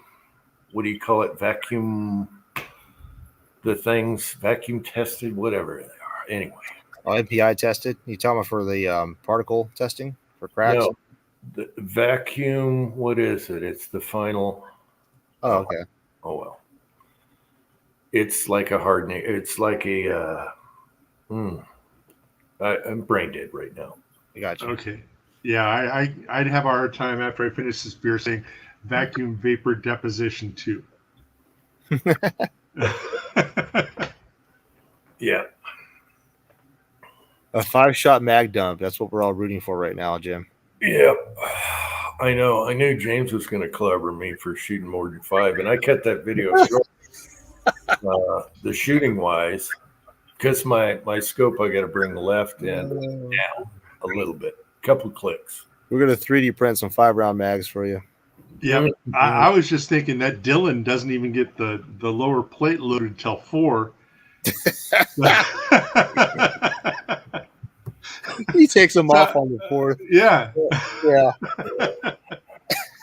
He loads up 4 primers on the tube. Oh man. Jim, I don't know. One day you got to go out there to this mag dump for everybody. Hey, I went through a box and a half today, or 2 boxes of ammo, so it was fun.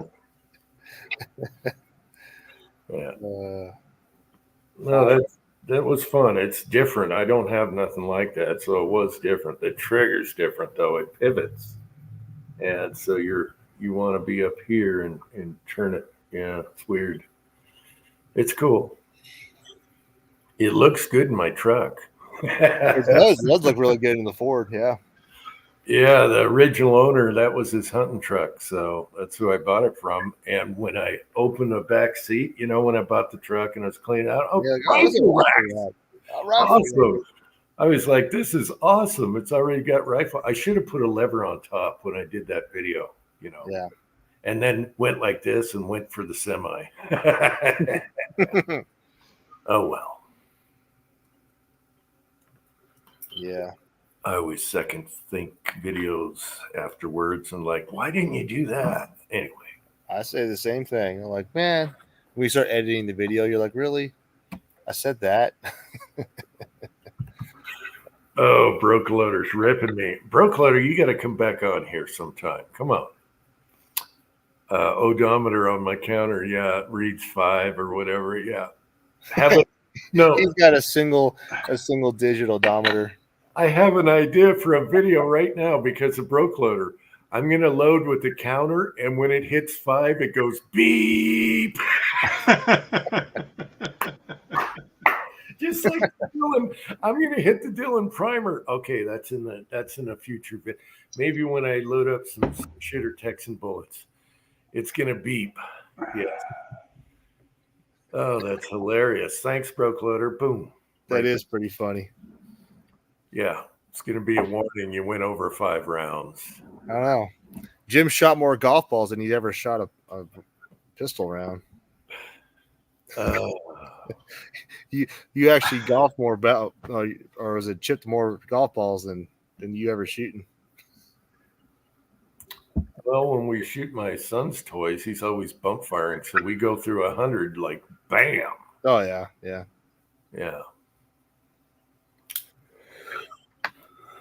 Oh man, tired, man. This whole year's been a blur, dude. I don't know where in the hell I woke up and it's November. I know. I feel like I just took the snowblower off the tractor. Now we're back.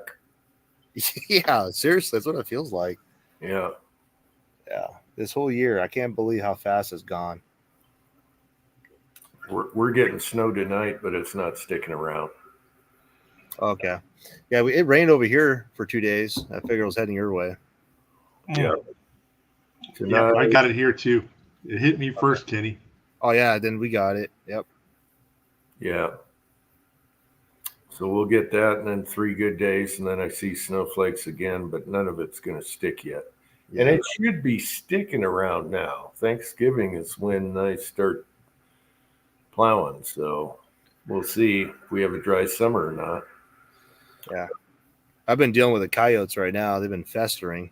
We had a bunch of, I guess, new families with their little yippers and stuff moved in here. So these coyotes have been strategically attacking people's houses with the yippers. Mm. And yeah, I took one out last week. It sucked too because I just took the suppressor off that day to go put it on another rifle. So here at 10 o'clock at nighttime, well, this is going to be loud. Just lit one off because it was a perfect shot. He was right there on my right there in a big berm right there by my shop. And I was like, yeah, this is the one that keeps digging underneath my chicken coop. Like every day he'll come back and he keeps digging in the same spot, getting it nice and soft, and like he gets down a foot every single time. He was almost through. I said I had to take this thing out. So 223 doesn't do a lot on a coyote, surprisingly. Well, what about a 75 grain hollow point? I lit him up with a 62 grain Sierra Game King. Huh. It hit him right there on his stomach. And he ran up the hill, then laid down, sitting there biting at it. And then when I walked up to him, he's sitting there snarling at me. So I said, screw this. Went inside, got my Hitman pistol, and put a suppressor on that and ended his ass. Dragged him down to the wash, and the next morning he was gone. So his buddies took care of him.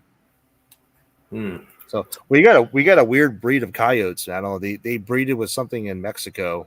They're huge. They're about the size of my German Shepherds out here. Chupacabras. I don't know. They're big coyotes. These freaking things are massive, and they're smart. They're super smart. Wow. Except for this one. This one was dumb as rocks. I whistled at it, and he stared at me for like 45 seconds. I had enough time to walk inside my house, grab the AR, and he was still there. Well, go with something fatter. It'll be quieter anyway. So yeah. Well, that usually I'll have my 8.6 blackout. That would have been perfect for it, but I went out shooting that day. Of course, the day I go out and take my rifles to go have fun, I'll leave them up in the shop, and I only got the backup rifles with no suppressor. Dude, that was loud. So it had no muzzle brake, no nothing, just straight off the barrel. We'll just boom. So, whoa. Skinwalker coyotes. Yeah, they're huge out here, man. I got to get some pictures. I'll send it your way. They're literally the size of my German Shepherd. That thing, when I dragged it, that thing felt like it weighed at least 50 pounds. Wow. Yeah. We got to take a martini to one. Yeah. Oh, that would be awesome. Martini. Yeah, that would be awesome. And recover the mushroom. Yes. Yeah. That 86 blackout that I had, a little bolt gun shooting those cast lead bullets, those taco bullets that I have, the 370 grain or 350 grain. That would have been perfect for it. Mm-hmm. Yeah. Yeah, there it's some Mexican wolf. Exactly, James. They breed it with some Mexican wolf out here, and that's a hybrid breed.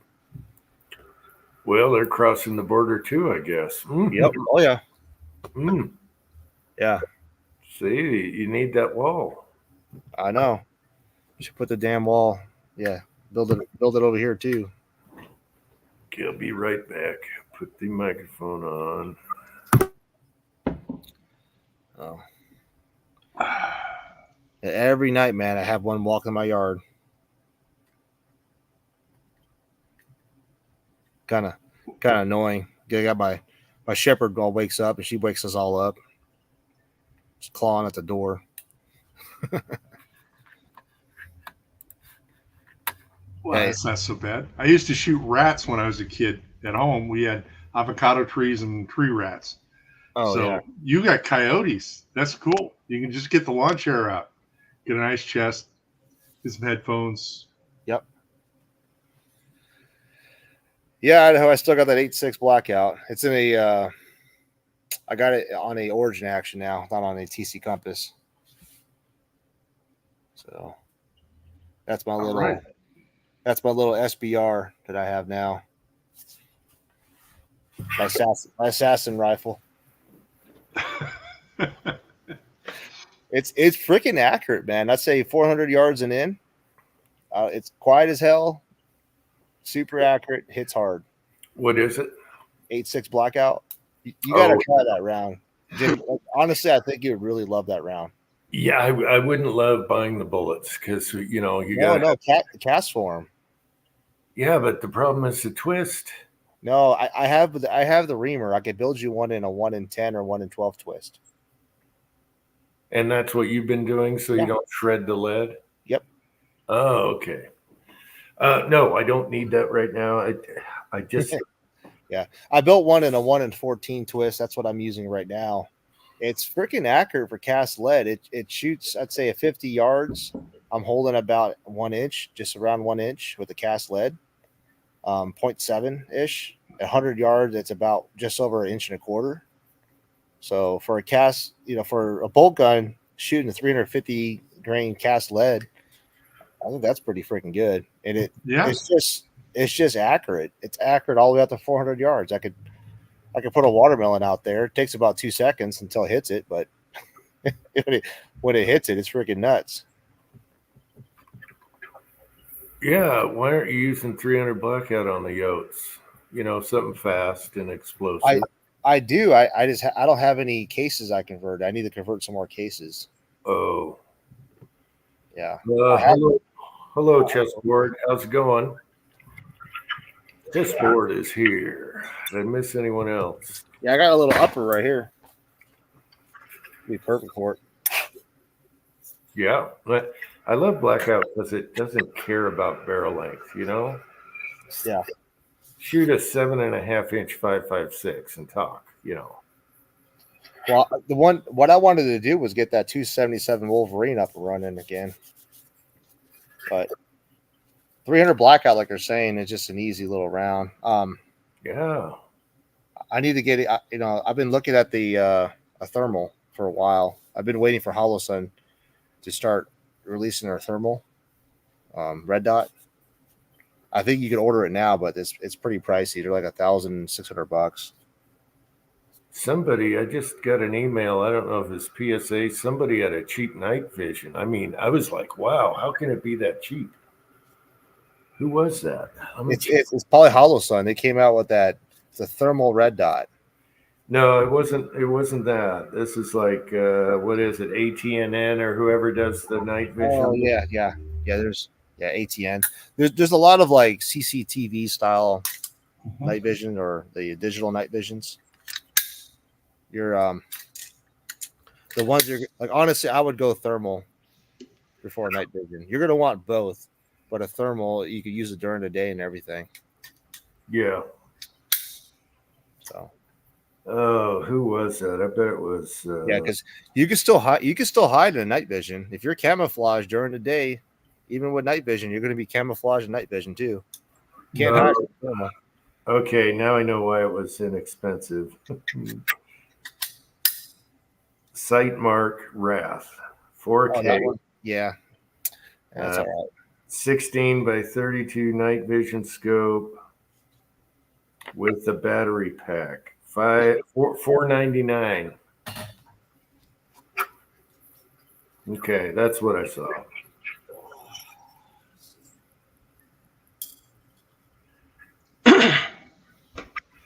All righty. It appears we have. Oh, James has one.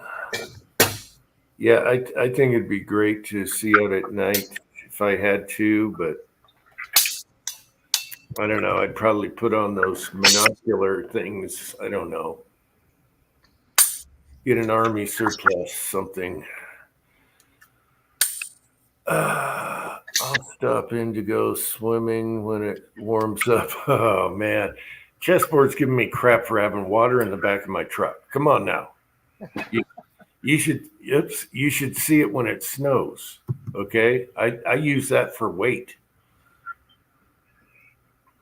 And the good news is that bed liner is like a pool. It doesn't underneath never gets rusty. The bed of my truck, when you take the bed liner out, it does not look, there's no rust at all. There's a few wear spots, but pristine.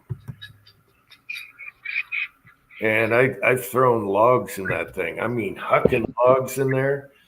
No dents, no nothing. Days of steel are gone. All right. Oh, yours is a Sightmark. Huh. Well, they got one on sale for $499. That's cheap for night vision. But I know nothing about night vision. I'd probably screw up buying one.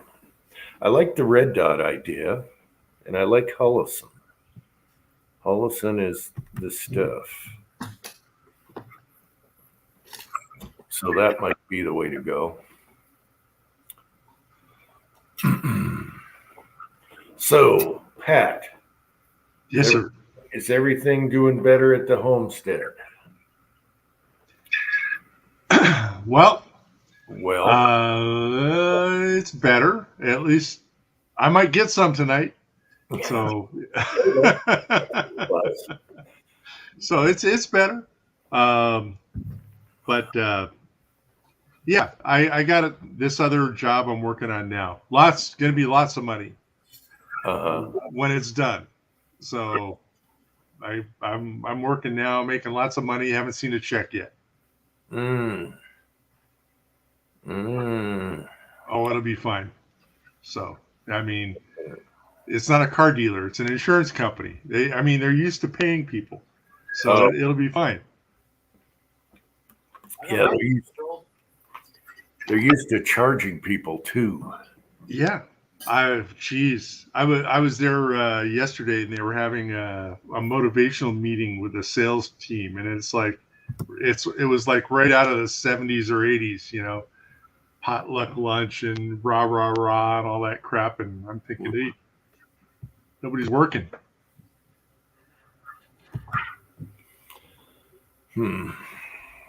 So that's good. What else? Yeah, things are good enough for me to buy a doll. I mean, yeah. Oh, that's so funny. Yep. So let's see what else. Oh, and I've got a trainee. The owner's son of the insurance company is dumb as rocks. Oh no. Okay. No, it's okay because his heart's in the right place, but you know, yeah, it gets a little wild. But yeah, somebody's got to be there during the day if something blows up. So I got to train him. Well, at least his heart's in the right place. Yeah, what's kind of cool is he's a gamer PC kind of guy. who's been running the IT infrastructure in the company, and you just have to approach it from a different place. It's not about shiny toys; it's about getting work done. And that's the hard lesson to teach him. So when you spec this stuff out, it's not how many frames you can play, Call of Duty on. It's like how many seconds does the secretary wait to open a window, because it adds up at $20 an hour. Yeah. Anyway, so it's been all right. It's been fun. I mean, okay. It's nice to buy expensive hardware. Again, no questions asked, instead of it being a fight. So it's been fun. Okay, good. All right, that's good.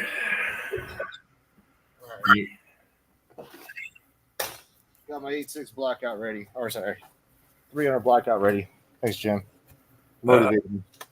Okay, just don't show that airsoft. No, I'm not. I'm not showing nothing. Yeah.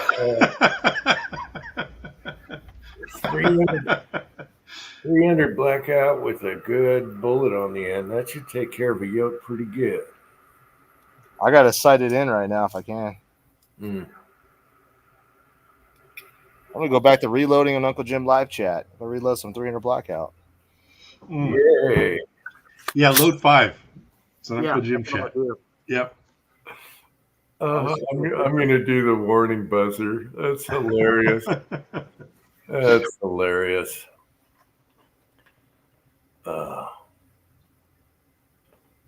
And I'll put in the sound effects of a nuclear reactor when they go off.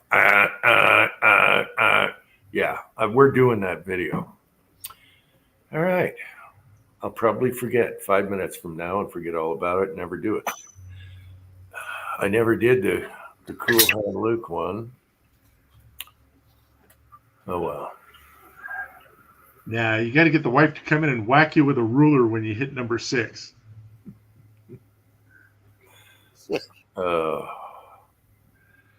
Yeah.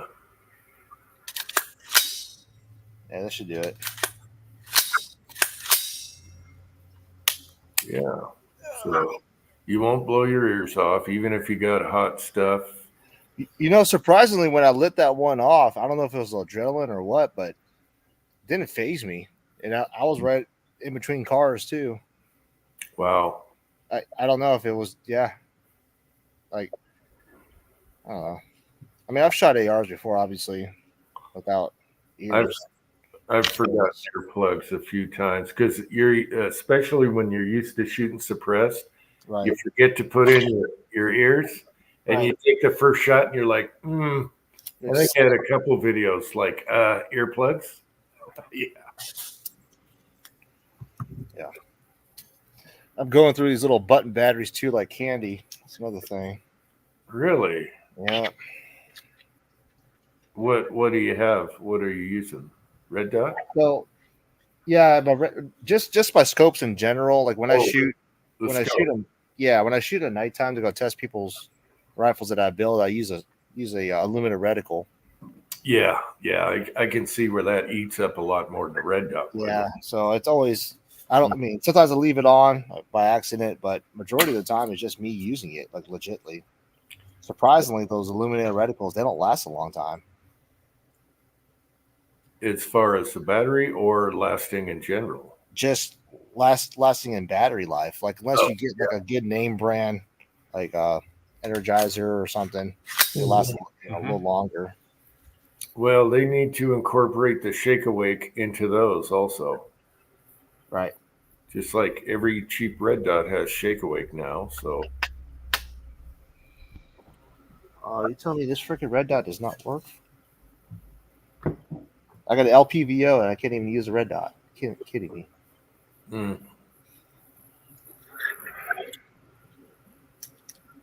Any truth, I can't answer this one. Any truth that Lake City not selling to civilians? I thought they lost I thought it's Winchester now. And Lake City, I don't see why they couldn't if they're not in the contract anymore. I don't know. I don't know. I haven't kept up on that. That's why I'm reloading for that cartridge. After all. Be right back. I need nicotine. Okay. Yeah, that's. I decided to load 5.56.223 because it's no longer buckets cheap anymore, and who knows what's happening. I think it'll come back around though. The military's going to a different cartridge anyway, so there'll be less surplus, I guess. Better to reload.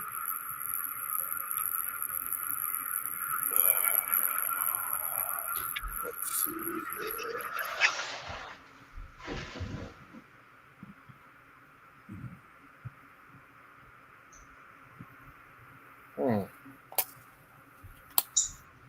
It was Victo Optics or Integrix. I got this LPV. I forgot. This one actually works pretty good. Cool. This is meant for 223 though, ballistics. That's all right. You'll figure it out. How many mils is it? Like a couple mil dots or what? Yeah. Or is it like a bunch of fine lines? It's got a big circle halo around it. Oh, okay. And then when you zoom in, it brings in a holdover reticle. Yeah. That has windage at 5, 10, and 15 miles an hour. And it's got 0.25 or what is that? That's 2, 4, 6. 0.25 holdovers every hash. Okay, so it's like a lollipop. Yeah, like a T reticle, basically. Okay. I don't know. Let me see if I have a picture of it. This is a good scope.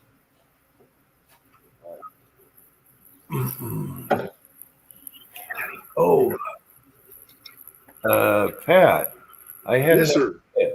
I had an idea. You take a cheap H&R single shot shotgun, and you have the boy heat up the barrel and flare it out like a blunderbuss, and you boom, easy cheap.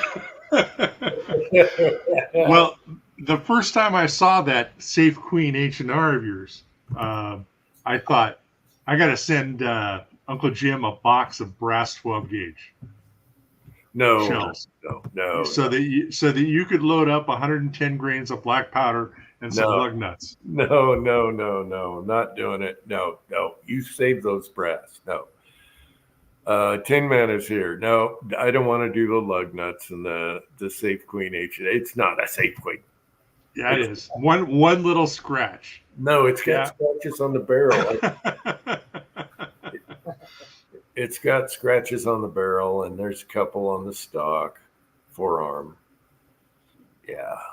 Wow, Meg and Tin Man's here. Hey, Meg. Meg's here? What the hell? Gotta help the wife make. Oh, okay.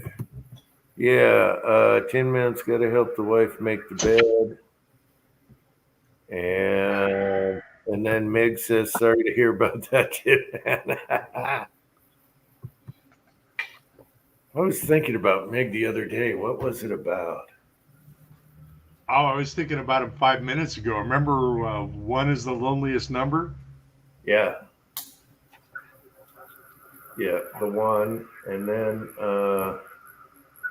there's something that I was thinking about Meg the other day. I forget what brought that up. I don't know. I forget what the subject was. Good to see you, Meg. And, well, making a bed only takes 2 minutes, Tin Man. Well, it depends. And Meg, if you want to come on, here's a link. I don't have everyone's emails anymore. I have 5 emails, 6 that I send to people. The rest just hit the link. Yeah, Broke Loader. He's probably going to say, I'm all out of 12 gauge. Sorry. Yep. Well, I mean, go safe and.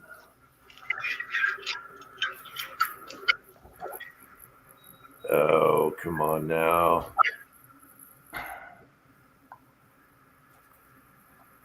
I even took the Dragon Power out in a video. Come on now. All right, so the Dragon Power got shot. Gunswater, hey. No, we've all got a list. The gas trap Garand did not come out. The Nickel Smith didn't come out. The FAL didn't come out. Yeah, it's going in the safe for those. Well, they'll come out next time. There's only one that I worry about, and that's a 22. So, yeah. Oh, the plastic Remington? Yeah, the nylon single shot. Yep. So it's rare for some reason. And I don't use it. I just got to find a collector. I can shoot 5 rounds. Yep. Yeah, I'd like to see him load 5 rounds into one of those Garand clips. You can.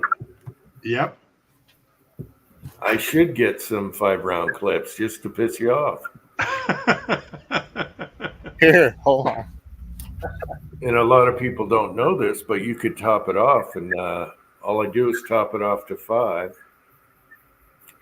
You know why it's in the gun. There you go, Jim.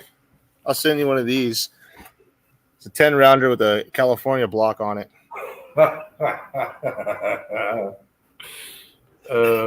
This is Uncle Jim all over. I'm going to have this thing laser engraved. He'll say 5 rounds only. You know, I had one of those, and do you know what I used it for? The vise to put your lower on it or upper on it. No, see, I had a bunch of these for guys that we went hunting at I think it was Illinois. They had a 5-round capacity for an AR. You can only hunt or some weird law. Yeah.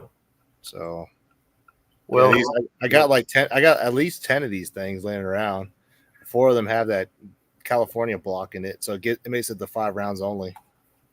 Yeah, you can take the block out though. Yeah, I've been easy, yeah, but yeah, it fits good in here. Does it have a pin on the side of the mag body? No, it's not. This one isn't pinned. I took the California block when I was a California resident. And I had a bunch of the followers here. Still, put the follower and it has a extension on the bottom, so you can't push it down all the way. Yeah, you just cut the feet. You cut the feet. Yep. Yeah. But it'll work good for 300 blackout. I might just go in, load some real quick, get it zeroed out. That way I have this one battle ready for tonight. Yeah. What are you going to use? 1600? Well, what weight bullet? You're probably using H110. I have those 185 juggernauts, and I have okay, that would be CFE Blacker 1680. Yeah. I got 1680. Yeah, 1680 for that weight of bullet. Yeah. I got to come see you. I got that 8-pound jug of 1680 I'm never going to use. Oh, yeah, I'll trade you. Yeah, remember, Kenny, when you found a deal on 1680? Yeah, I remember that. And I had you order me some, and man, I was so happy about that, especially nowadays with the powder. It's a great powder, man. I still have Trail Boss, too. Can you guys find Trail Boss? No. But I've still got a jug. It's just unsatisfying in a martini. So it's like, yeah, I got it. But, poof. Yep. Oh, I'll join a Christmas once it hits 8 hours. Oh, yeah. Thanks a lot, Mig. You got me all excited. Fucking A, all right, Mig. I was reading the first part of the sentence. I got all excited, and he's after 8 hours after we're shut down. Yeah. Well, it's a deal. And he's sober now, Mig, so it'll probably be nice. I can't go past 8 hours on this. We have to start over. Trail Boss is out of production? No, not necessarily. I forget who it was that called the company, and they said it'll be back out.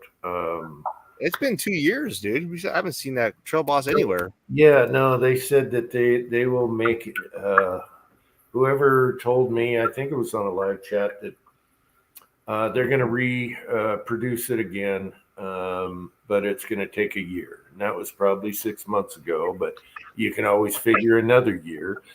However, there's already another powder out there that's similar, and it's either, oh man, was it Vitavori or something? There's a similar powder out now. Well, Six Shooter's saying it's out of production, but he called. Where were they making it? Australia or some crap? Yeah. Okay, he called the company and they said, I don't know if it was the plant. Freaking donuts. Yeah. Sorry, that's So, funny. Anyway, there's supposed to be a similar powder that's bulky that you can do the same similar thing. It is fall 2023. Okay. Oh, it was Hobby. Okay. There we go. It was Hobby. Yeah, I still have like the 2-pound jug, whatever you want to call that. It looks like an 8-pound jug, but it's 2 pounds. Wouldn't it be nice to see it out on the market again, though? Because I don't know. That powder has made 3D printed bullets work very, very well. 3D printed bullets. I kid you not. I've had some of the best performing 3D printed bullets with Trail Boss, with some crazy velocity too. 10 star. What did that mean? What's 10 stars? It's another powder equivalent to Trail Boss, basically. Oh, and he said, didn't the factory burn up? Maybe that's the issue. That section of the factory. I don't know. Reformulate it. They need to keep it the way it is. That's the best powder out there for any of our cast stuff, man. Hey, as long as it's back and it's not double the price, I'm a happy camper. I got 3 jugs left and a little bit in another. That's it. And I love it suppressed. What's a light extra light? That's a new one. Shot shell powder. People are saying that's equivalent to Trail Boss too. Where was that said? It's just on a form. Extra light works for reduced loads. Extra. Does it fill the case? I don't know. I don't want like a smidgen in the case. That's what I love about Trail Boss. It fills it up and it all burns. You guys know it burns. It's clean. It's nice. And you get good numbers out of it usually. So, Yeah. yeah. Alliant extra light. What kind of powder? What does it look like? 10 stars out of production. I don't know. 6 Shooter Texan should know because he's, they do a lot of cowboy action, and I'm sure Trail Boss was. Oh yeah, that was all that everybody used. I'm sure that's a favorite for a lot of people. Extra light. So this is a. Let's see. This is a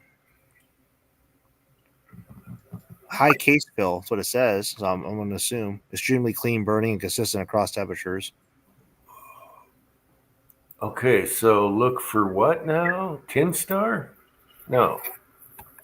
Yeah, but 6 Shooter's saying it's out of production. There was another one. It was like Vitavori or some crap. Why didn't Shooter make it? You know? So I've always used Unique for the reduced loads in like 30.6 and stuff. For gallery loads. Oh yeah. Until Trail Boss came around. But I mean, it's not like the world ends without Trail Boss. There's other stuff. Yeah, kind of. Yeah, it's called black powder.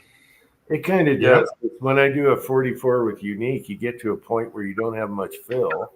If you're going that low, it's good in 44. 10 grains or whatever. Yeah, but Start using Pyrodex on my reduced loads. Yeah, I tried some. I tried some Unique and 44 special and tried to make them super quiet, and I started getting funky results. It was bad. It's like, no, don't go that low again. Don't you dare go that low again. Yeah. So it's pretty good when you bump it up, but it's not like Trail Boss. Just fill it, put your thumb there. Okay, the bullet's here. Get a little space. There you go. We're done. You know. Yep. Yeah. Just like Varget. Yeah, Varget, you crunch it. No, Varget, you crunch it. Trail Boss, you don't. Otherwise, it turns into a regular powder. Yeah. Let's see. I wish they'd start importing Vec-10 again. Bullseye. That's too Yep. small case fill. That's what I like about Bullseye. It doesn't care that it's a light case fill. You know, It you doesn't care that the primer's above the powder. yeah. Yeah. Bullseye eats the powder coat, though, or at least some people. Oh, it smells good though. Yeah, Bullseye is real accurate. It's a good powder. I'm gonna have to buy some ammo, 300 blackout ammo. You don't. I can't believe you're totally out of 300 blackout. Yeah, I haven't loaded any for a while. You moved the shop around, so you probably can't find it. But I bet you had brass somewhere. It's brass somewhere, and it's gotta reload it. And you got 30 caliber bullets all over the place, so that's the great thing about blackout. It's like, hey, I can put one together for you real quick. Yeah. Oh man, Gunswatter, he hasn't seen Red Dot in a long time. Red Dot. I mentioned in the last chat that we had a pawn shop. They were blowing it out, so I bought one, and I should have bought a ton. What was it? $12 or something a pound? Yeah, they had a big yellow sign, and they're like, and they had too much of it, and they're like on sale. And it's like, yeah, I'll grab one. I should have grabbed I should have went like this. Yep. I always trade it for something else. Yeah. Extra light looks like the only. Gosh, 300 blackout ammo is expensive. What the hell? Yeah, but it's been on sale here and there every now and then. Like the AAC 300 blackout was pretty cheap over at PSA. PSA. PSA had it on sale. I got an email last week. So you're going to have to wait, because your problem is you want it right now. And whenever you want something right now, what happens to me? Everything's expensive or out of stock. Right. 2 weeks later, it's on sale after you bought something. Guess I'm going to go reload some 300 blackout. Get this thing sighted in. Yeah. 180 grand. Yeah. So you got 1680. Hell yeah.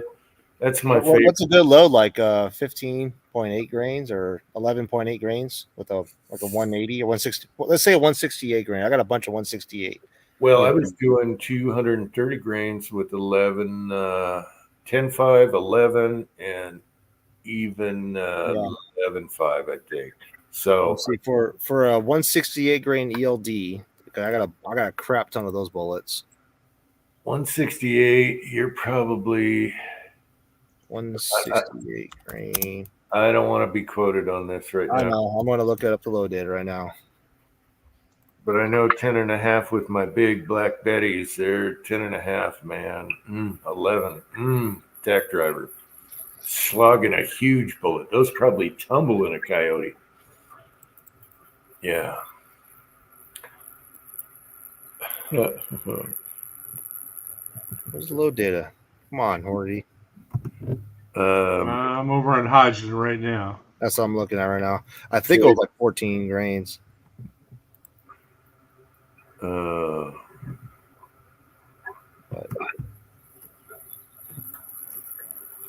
It's smoke time. Yep. 300 AAC. Oop, who was that? I hope that's not me. No. I hate that Windows sound. Oh, sorry, that's me. Okay, 17.8 grains, starting load. What? No. With a 168? With a 168. What's the velocity? 17 starting load. 1667, and the maximum load is 19.7 of 1680 at 1840. Oh, I thought he was talking 185 grain. Okay. Yeah, it's a little. You're in the mid range now. You could use either H110 or. Yeah. Let me print it out. I just needed to smack a friggin' 5-inch plate at 50 yards. I'm happy. Oh, I'm gonna make. Oh, here we go. I gotta post this first. Backstage, bitch. Okay, here we go. Who'd that be? Tin Man. Backstage for an hour. Gosh, right? He does that to me all the time. What's up, fellas? What's up, dude? Yeah, the Lee 155 grain is like 16. Oh no, that's starting load 17.8 grains. That's H110. I'm sorry. All right. That Lee 155. That Lee 155. I've punched some holes in primers with H110 using that bullet.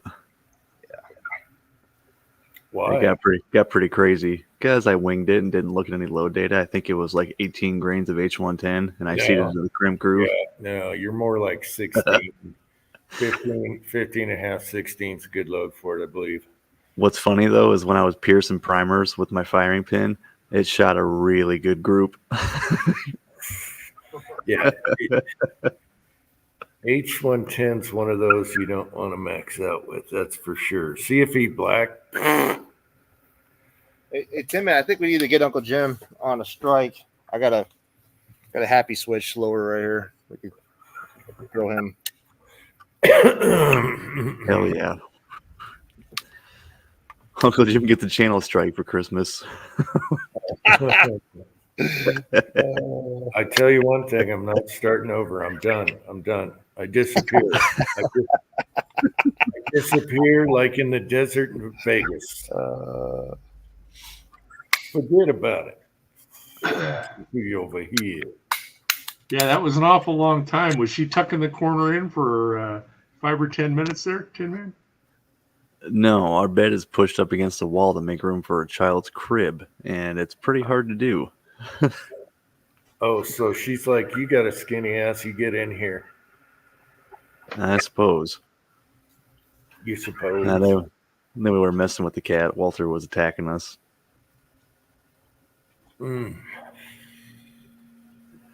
Yeah, James, I should not have done what I did. Yeah, 18. Oof. Yeah, it was pretty spicy. I haven't loaded blackout for a while, but I'm thinking 15 and a half grains of H110 with the 155s. My bullets come out a little heavier. 157. It was with Willie's bullets, and they were gas checked. So, yeah, like I said, they shot awesome. I blew some holes in the primers. Whoopsies.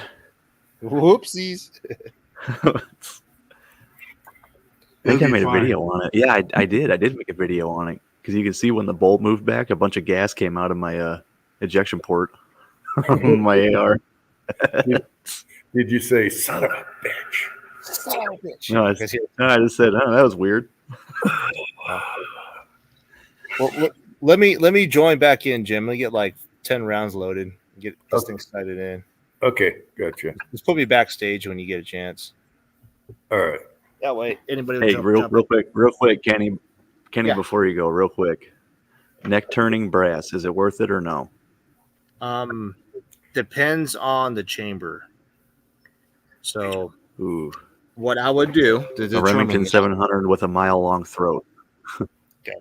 So, what I would do to determine that is take a measurement of a fired case, and take a measurement of the OD of your case neck on a fired case versus a loaded case. You want to be at least 5 thousandths, right? If you have, if you're closer than 5 thousandths, you can neck turn and it will increase accuracy slightly, or you might get a better SD. If you're more than 5 thousandths, I wouldn't bother. All right, give me 1 second. If that makes sense. He's talking 308, obviously. Yeah, 308. So what I would do is measure your. Yeah, so you're saying if your chamber is too sloppy, it's not going to make a difference. Yeah, I mean, from what I could tell, the neck turning brass, when you start neck turning and getting into that rabbit hole, because I've done it, thinking it's going to improve, you have to match that with the chamber that's going to benefit to. Essentially, what you're going to look at for neck turning to really work, and that's why F-class shooters benefit off of it, is that they got custom chambers that are really, really tight on the case neck, where they have to neck turn in order to get that 2 thou expansion. So those guys are running anywhere between 1.5 to 2.5 thou to 3 thou of just from it loaded to fire that is only expanding that much, and that's them neck turning the brass down. Gotcha. Okay. What that reduces is the carbon ring fouling and stuff in the bore. Sealing pressure is better. Everything is tighter. It's built for that kind of accuracy. So essentially, what you're trying to do right now, I would just use quality brass, stick with Lapua brass, try playing around with small rifle primer. Varget's always been a great load for that. You could try also IMR 8208 XBR with like a 155 grain or 150 grain flat base. If you're looking like for punching really, really good holes out the 300 yards, like that's mild, like F-class small or F-class 400 or 500 yards, they'll use a flat base bullet for that. 150 grain or burger or something. But essentially, just if you're trying to get the most accurate load, just the 168 grain ELD Hornady bullet with like 43.5 grains of Varget. It's just been the load that works. I just bought another box of 500 168 Match Kings, so that's what I'm working with. I've done some Match really Kings. The Lapua CNR Ls are going to be really, really good bullets too. That like really long throated chambers.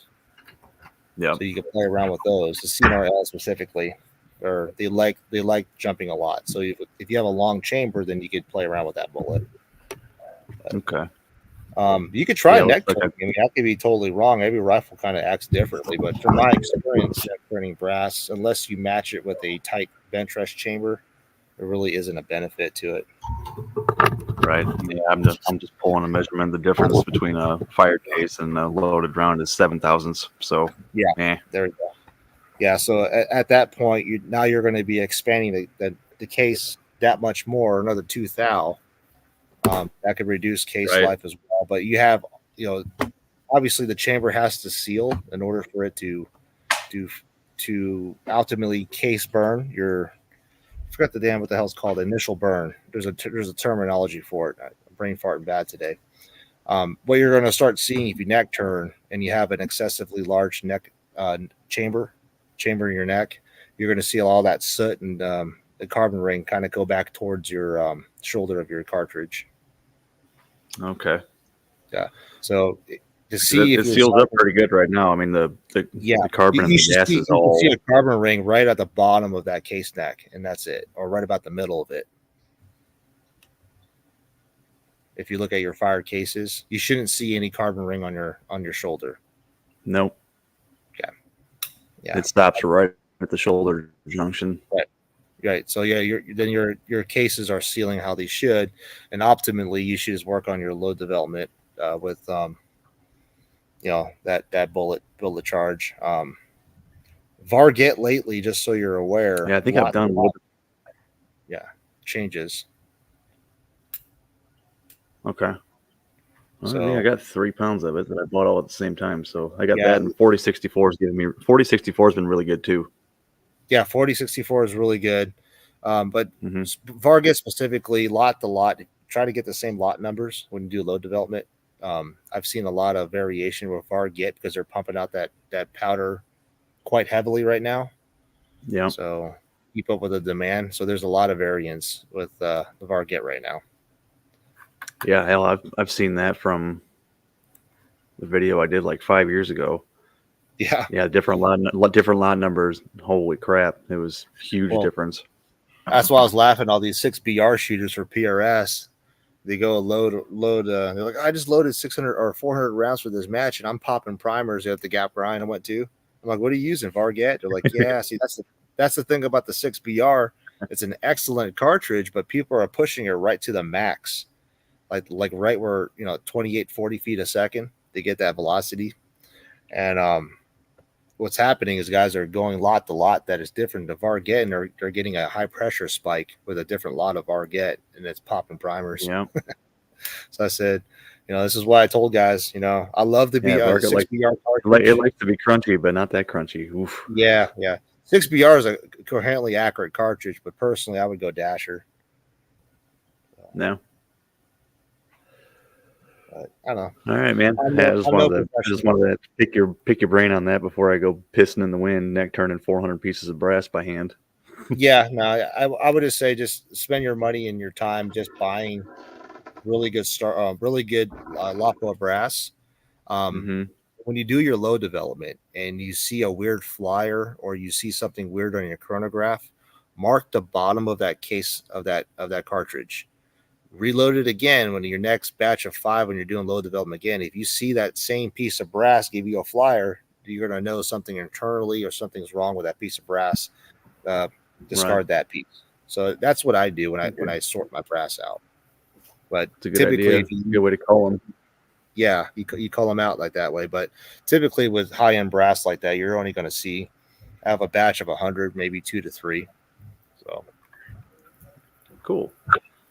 So right that's the benefit. I bought 500 Starline cases, man, probably 2-3 years ago now. I just now fired them all one time for 2 or 3 years. Yeah. Well, let me know. Like I said, Remington 700, I could give you a Remich barrel. If you got yourself if you ever want to play around and get something more in the line of a tuning, doing all that fancy stuff for reloading and getting it accurate, I could get your Remich barrel to you. I got hell yeah, man. Appreciate it. Yeah. I got 6 different 308 chambers. Like I got ones that are designed around the 185 juggernauts. I got one that loves the 155, 168s. I got a matched tactical one for the AR, which is tighter, but it will shoot service rifle really well. And then I got one specifically designed for the 220Xs burgers. So 308's my shtick. I like 308.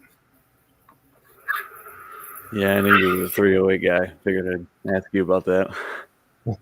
I haven't done a lot of videos, but I've shot FTR last year for about 4 months out of the 6 months of the season.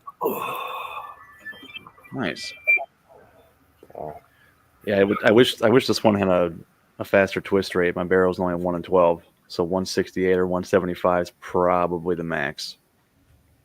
What the hell is that? A freaking coyote?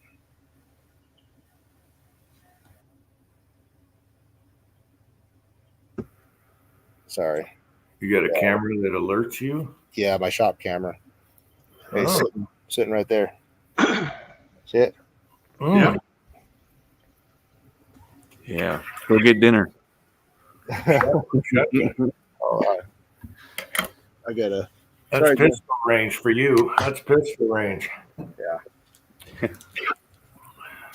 We're gonna take care of this.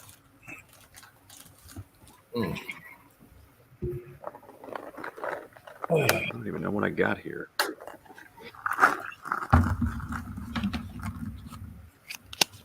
You still have people lurking.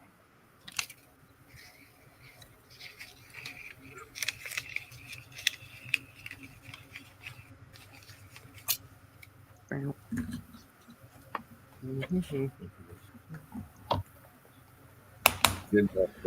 found a pretty good deal on it. What's that? Nothing. I said you're always serious, and then you smiled just now. All right. No, I was just trying to roll up. I was trying to roll up that piece of notebook paper to fit it back in my case. All right, you found a good deal on what?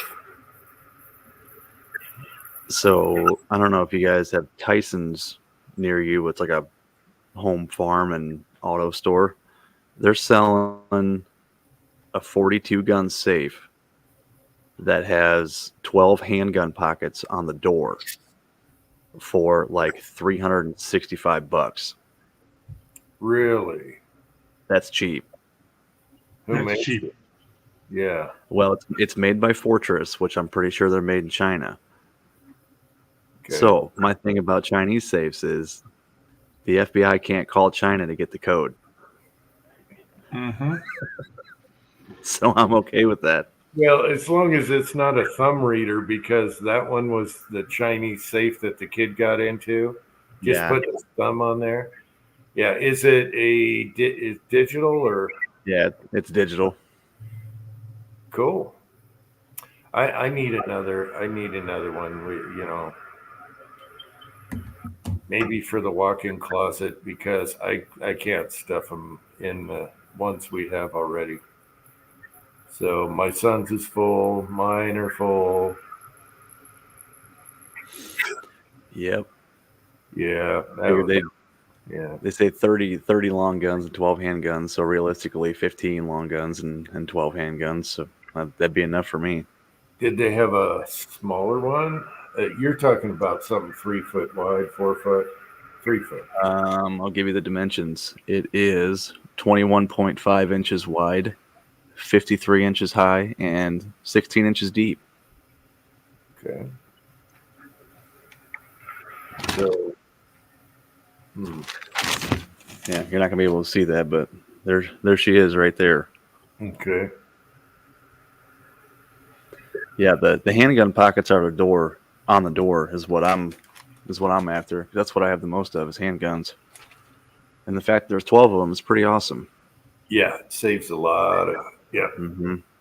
How heavy is that safe? I couldn't find much info on that. I'm guessing probably 400 pounds.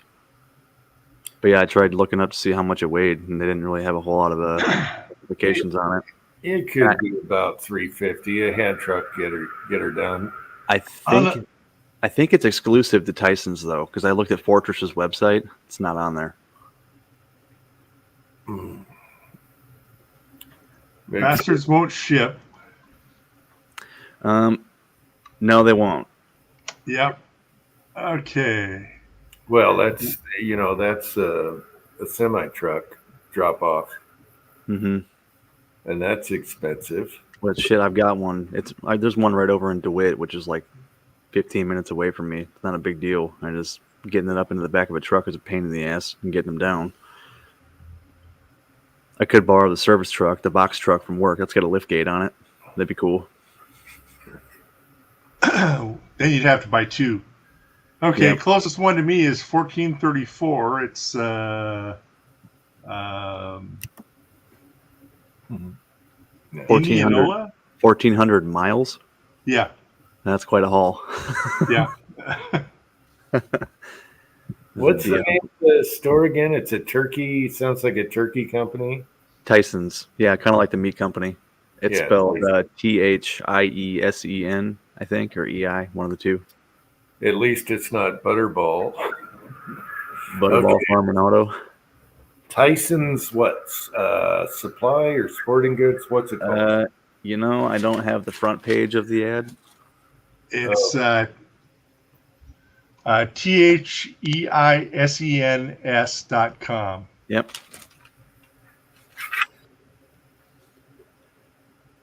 What? It's not TY? No, TH. It's kind of spelled like Thiesens. THEISEN. Okay. Tyson's Home Farm and Auto.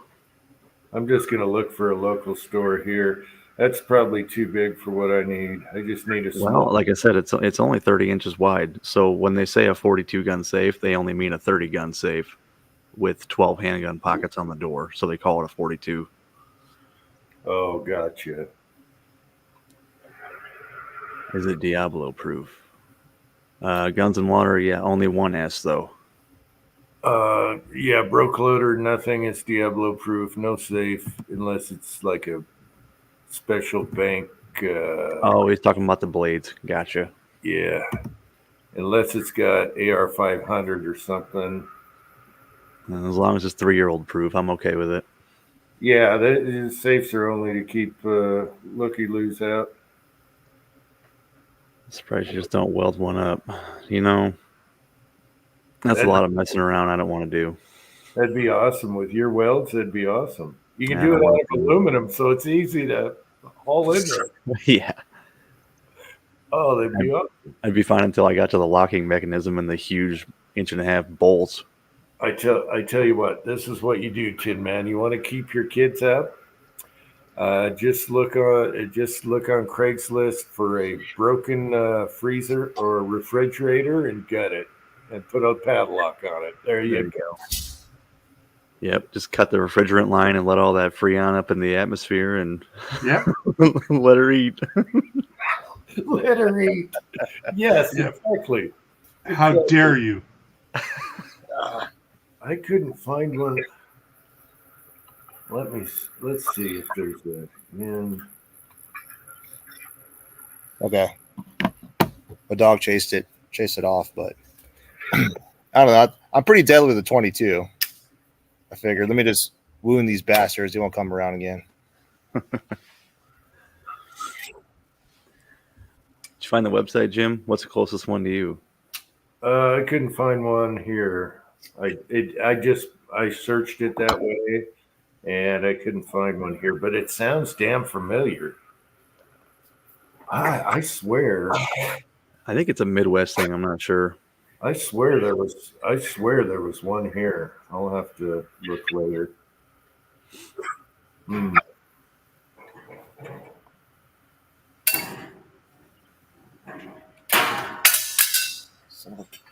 Ruh-roh. Oh well. James Power bought a safe at Tractor Supply, got it home, and it didn't lock. Oh shit! Jeez. You had to put it back in the truck and haul it back. That's the worst part. Oh, that sucks. Yeah. Yeah, maybe Tractor will have a sale, but their safe's gonna went up. Yep. Tractor Supply, yeah, they usually have some decent sales on theirs, and they usually carry the Winchester safes, which are okay. No, that's where I got mine. It's a Century safe. Mm-hmm. Century. It works pretty damn good. Yeah, you either get the cabinets or they bump up to they used to have the little cannons, but not anymore. Mm-hmm. Yep. Yeah, it is. That's a cannon. Yeah, I got a cannon from there. They were just blowing out the Winchester safes. I think it was like a 40 gun safe, and they were only asking like $450 for it. It's pretty cheap. That's pretty good. But I think I missed a sale. Yeah, and the Winchesters are pretty heavy. Mm-hmm. What sucks about those is a lot of those, if you take the door off to move it easier, you avoid the warranty, especially if they're watertight. Yeah, you can't take the doors off of those, which kind of sucks.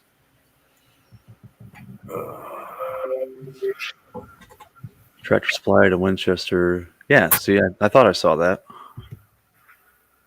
Yeah, I want something like 300 or less. Mm-hmm. And something that you can realistically put 8 in there and then have side panels. Yeah. You know what's even cheaper than that, than a safe? Just build yourself a room and then buy a safe door. Yeah, but safe doors. Have you? I shopped them. I have a bunker. You guys have seen it. So safe doors are like a couple grand at least, aren't they? No, they're $3,000. Ooh. Plus installation. Yeah, because my cold storage where we put Meg's ham for storage. Mm-hmm. Yeah. I think solid concrete and rebar, and that would have been an awesome vault. Mm-hmm. Yeah, Gallotech has a company that if you call them, you could get a safe door, I think, for $400. What? Damn. I can't even get the steel for that. I was going to have the son just weld a sandwich, door out of steel plate. Mm-hmm. Even that's expensive and heavy and pain in the butt. Then you got to do the hinges. Then the hinges and the deadbolts are the pain in the ass. Yeah. Ooh. That's bitching. Okay. Well, I'm searching. We got Bank Vault door, $3,500. You pick up from Seattle. You got to pick it up. Yeah, they're In Seattle, they're probably making safe rooms. Pickup only. Bring your own Hyundai. Yeah. Yeah. Yeah. It's a pretty one though. Yeah. I'm looking at it, and it looks like they tore the building down around the vault, and there's the door. Yeah. Comes with screen door. We don't have the combination.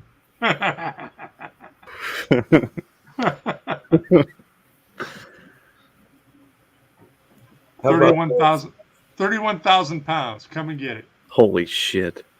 How about if you just go to Home Depot and get a regular steel door like my garage door, and then fill it with black powder? Ooh, there you go. There you go. Someone try to grind into that sucker and kafoof. Surprise. Tell the wife lights a candle too close to it. No, it'll be all sealed off. Yeah. There you go.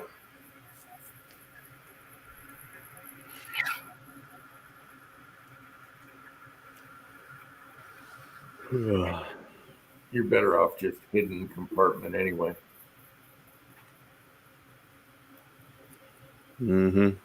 I love all the hidden safe videos. There's so many good ideas. Yeah. There's some in the ceiling. You'd never imagine a vaulted ceiling comes down to the floor and all your stuff is there. Ah, yes. Gotta love it. Yeah. The mirror one's a nice one for the bedroom, a full-size mirror. And you got 3 rifles behind it in the studs. Yeah. That's an easy one. I used to have a Springfield XDS in my basement shitter. In a Ziploc bag. No. Yeah. Oh, you got some Raisin Jack going on in there. Yeah. Yeah. Well, it was in the tank, not the bowl. Yeah. That's crazy. That's like the Godfather thing. Yeah. No. Up behind the thing and yeah, the pool toilet.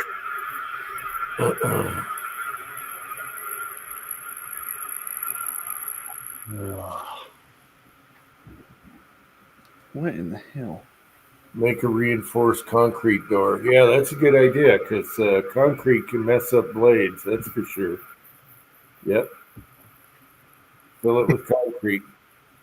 You're going to need some hinges. Yeah, some heavy duties. Yeah, that's the way to do it.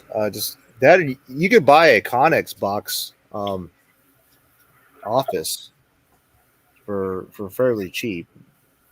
If you think about a good 20-foot Connex box, instead of you framing out a vault or a building or a room, buy a Connex box, and then that's pretty much ready to go for a safe.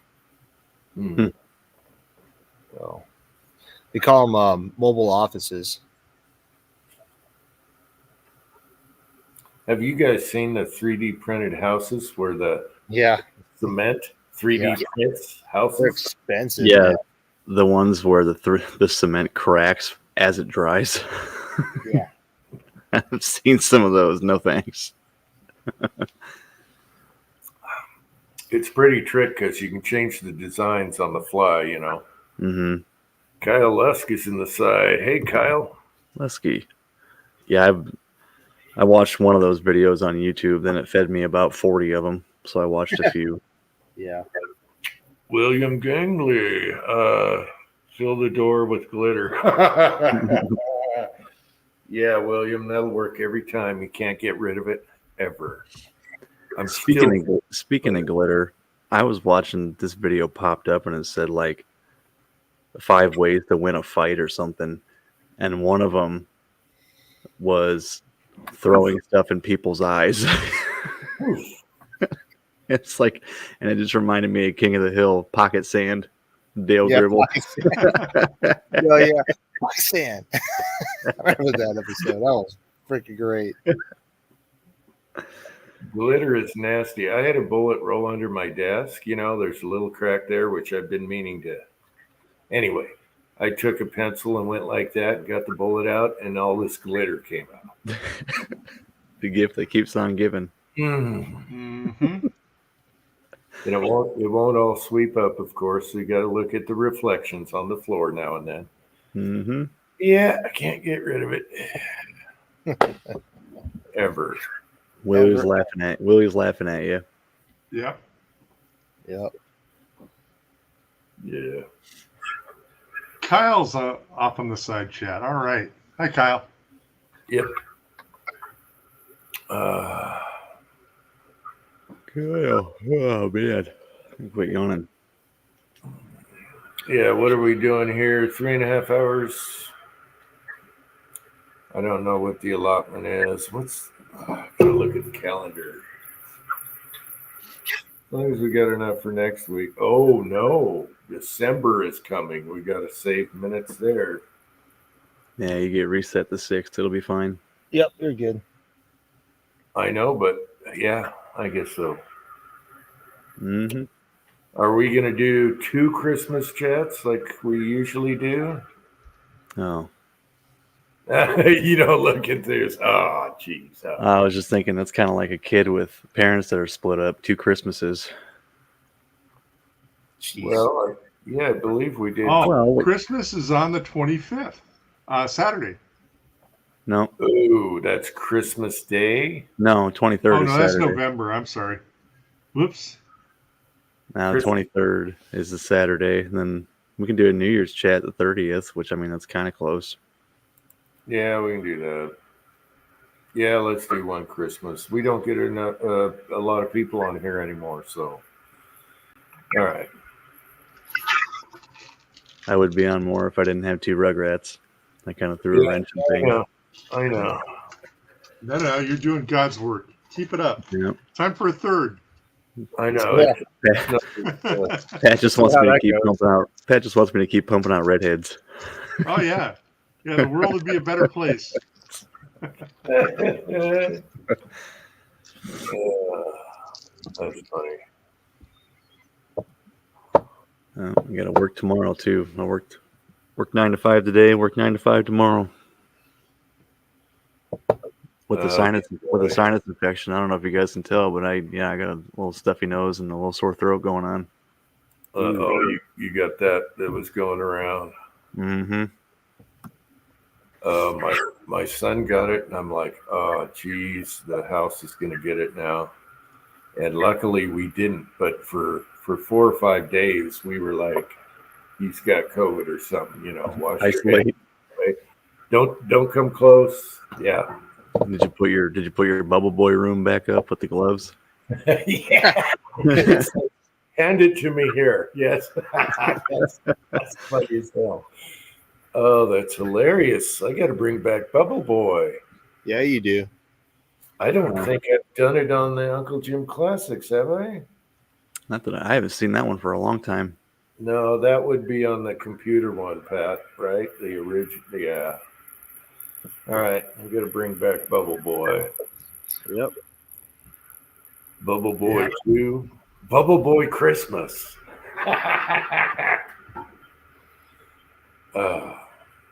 Or safety lesson number 5. Don't pop the thing on Bubble Boy. Oh, and then he goes schizo. Well, let's see. Thor's is here. Yeah, Bubble Boy. That was fun. Mig's kid got his license. Woohoo! Uh-oh. Yeah, watch Awesome. out now.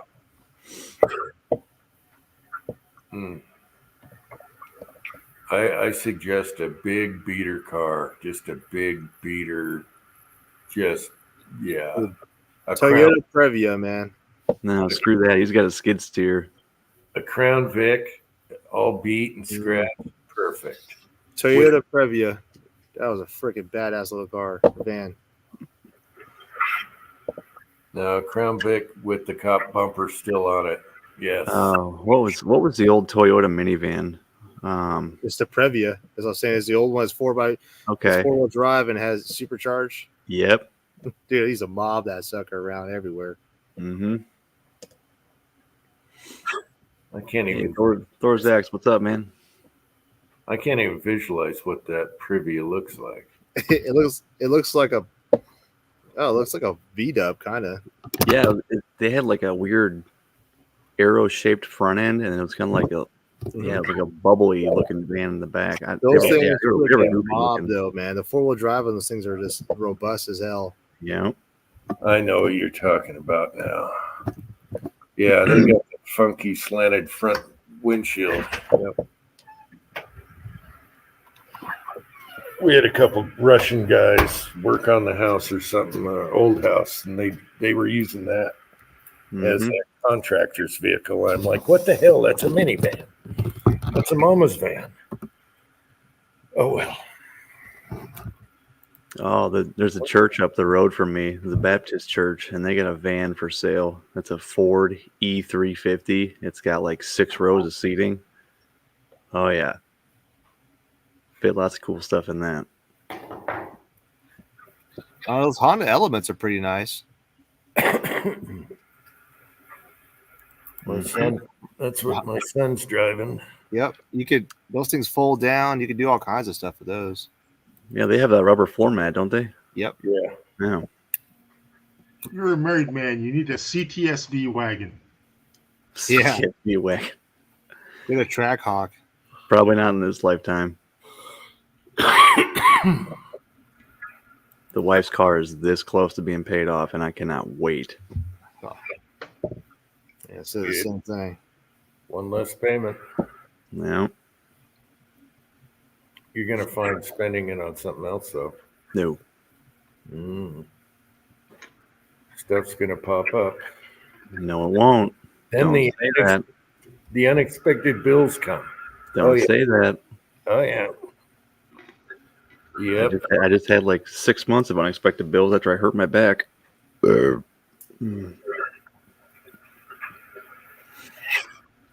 That's how it works. You always have. Tell me about it. Right after we spent all of our money on landscaping because we got a good deal, then I hurt my back. It was great. Good fun.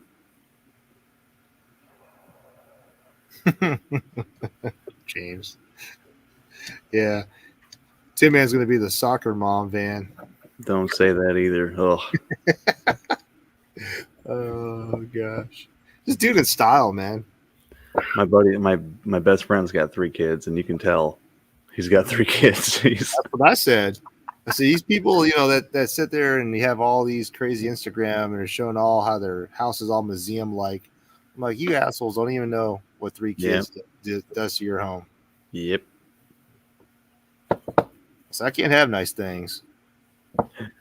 And I was just over there earlier in his garage bullshitting with him for a little bit, and I was like, oh, I don't know what I just stepped in. But It was squishy. Yeah. But he does European mounts for people, so people just drop off deer heads to him all the time. He's got like 18 deer heads at his place right now. He's like, dude, I got so much shit to do. It's unreal. He's got some whoppers in there. One looks like a freaking cow. He's like, yeah, somebody hit that one with a car. He's like, and they lived? Huge ass buck. Yeah.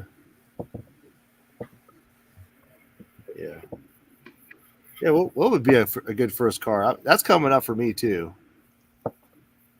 I'd say a Toyota Camry or a Honda. So those are built for longevity. They're not built for 16-year-olds to smash them up. So you want something cheap. Well, you get one that's take a got beating. no. You buy a used one that's got dings in it and 150,000 miles, and you get it cheaper. Little Hawk's about to get old K Series truck. He's going to have to rebuild the motor though. Mm-hmm. Well, Mig is worried about snow, so in a foot of snow, he's like, no. So yeah, you're gonna need something taller. So No, They can dude, drive a 6 steer. Yeah, I had a Chevy S10 for my first vehicle. It was a 4.3 liter V6 with a 5-speed. Pretty rare. Horrible in the snow, but it was a fun truck. Yeah, you might get the damn K series trucks. And I'm thinking we'll just rebuild that thing. Drop a 5.3 in it. LS. Call it good. Yeah, those are a dime a dozen. Just make sure you shut off that active fuel management bullshit. Oh yeah. Otherwise, you'll foul spark plugs every month. Ask me how I know. I tell you what, my van is really good in the snow, especially with those tires now. Damn. All-wheel drive's pretty awesome. Thing is, ground clearance. Once you get over a foot, you got issues. Mm-hmm. Then you need the truck. My biggest thing was with all-wheel drive is that mine is all-time all-wheel drive. I can't turn it off, and that kind of bums me out. Gas mileage. Yep. I still get 21 on the highway, which isn't horrible. But if I could switch to two-wheel drive, it'd be better. Yeah. Should have kept my old WJ Jeep. That had two-wheel drive and four-wheel. I could turn it off. The thing was awesome.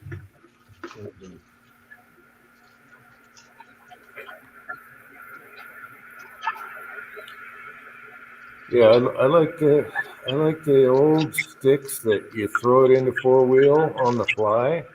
Mhm. I love that about my truck because I get to a flat and then I just put it back in two, and then I get to a hill and I throw that stick forward and bang.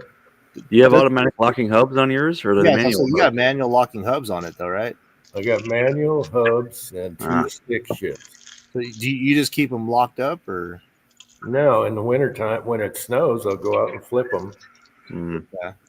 Okay. You know, it's about gas mileage because the gas gauge will go down if you're running those big, huge 10 lugs in front. So Yeah. that's what they gave us at the railroad. It used to piss me off because we never have those things locked up, and then when we get stuck in a swamp or something there in Kansas, Had to reach down there and fish for them. Yeah, fish around for them. dude, we're playing rock paper scissors. Who's going to step out of this swamp? Fucking lock those hubs up. Yeah, but the electronic one's crap. You know. Oh yeah, electronic ones are crap. Yeah. The little solenoid goes off, and when you need it the most, then you have nothing. I'd rather go wade in the dirt and get something. On my K series, I took the electronic out and I put one of those. It's a bar. It's a big old long wired bar. You pull it, and it will lock up the solenoid for you manually. But from inside the cab, because that used to piss me off, man. I used to cuss Ford out quite a bit, getting stuck out there and have to go manually lock the hubs. Hey, I click them on when it snows. Yeah. Yep. Did you see the Gunwaters on ammo cans? No, I didn't. $9. Yeah. Tractor Supply ammo cans. I gave a whole bunch away when I moved. Nice ones too. I sold them on Craigslist. Guy ran to my house and bought them all. Mm-hmm. Kyle, yep, those inline six engines, man, bulletproof. And it's CJ. I don't know, man. Those things always had a rear main seal leak, though. Or am I thinking of the 4-liter? Inline six. Straight. Didn't inline six have the 2-piece rear main seal, or you got to drop the oil pan to get to it? I don't know. I remember it's the same engine. I made a lot of money flagging hours on those. No, my 4-wheeler inline six on my WJ, that thing, dude, it didn't care. It knocked. It would still keep running. I'm pretty sure it spun a bearing because it had coolant in the oil. It didn't give a shit. It just kept running. Oh no! I was going to say I was thinking of a 4Runner too, man. You know, it's for 4Runner is a good little starter vehicle. Mm-hmm. Good old like 2000s 4Runner. If you can get them cheap, they're expensive.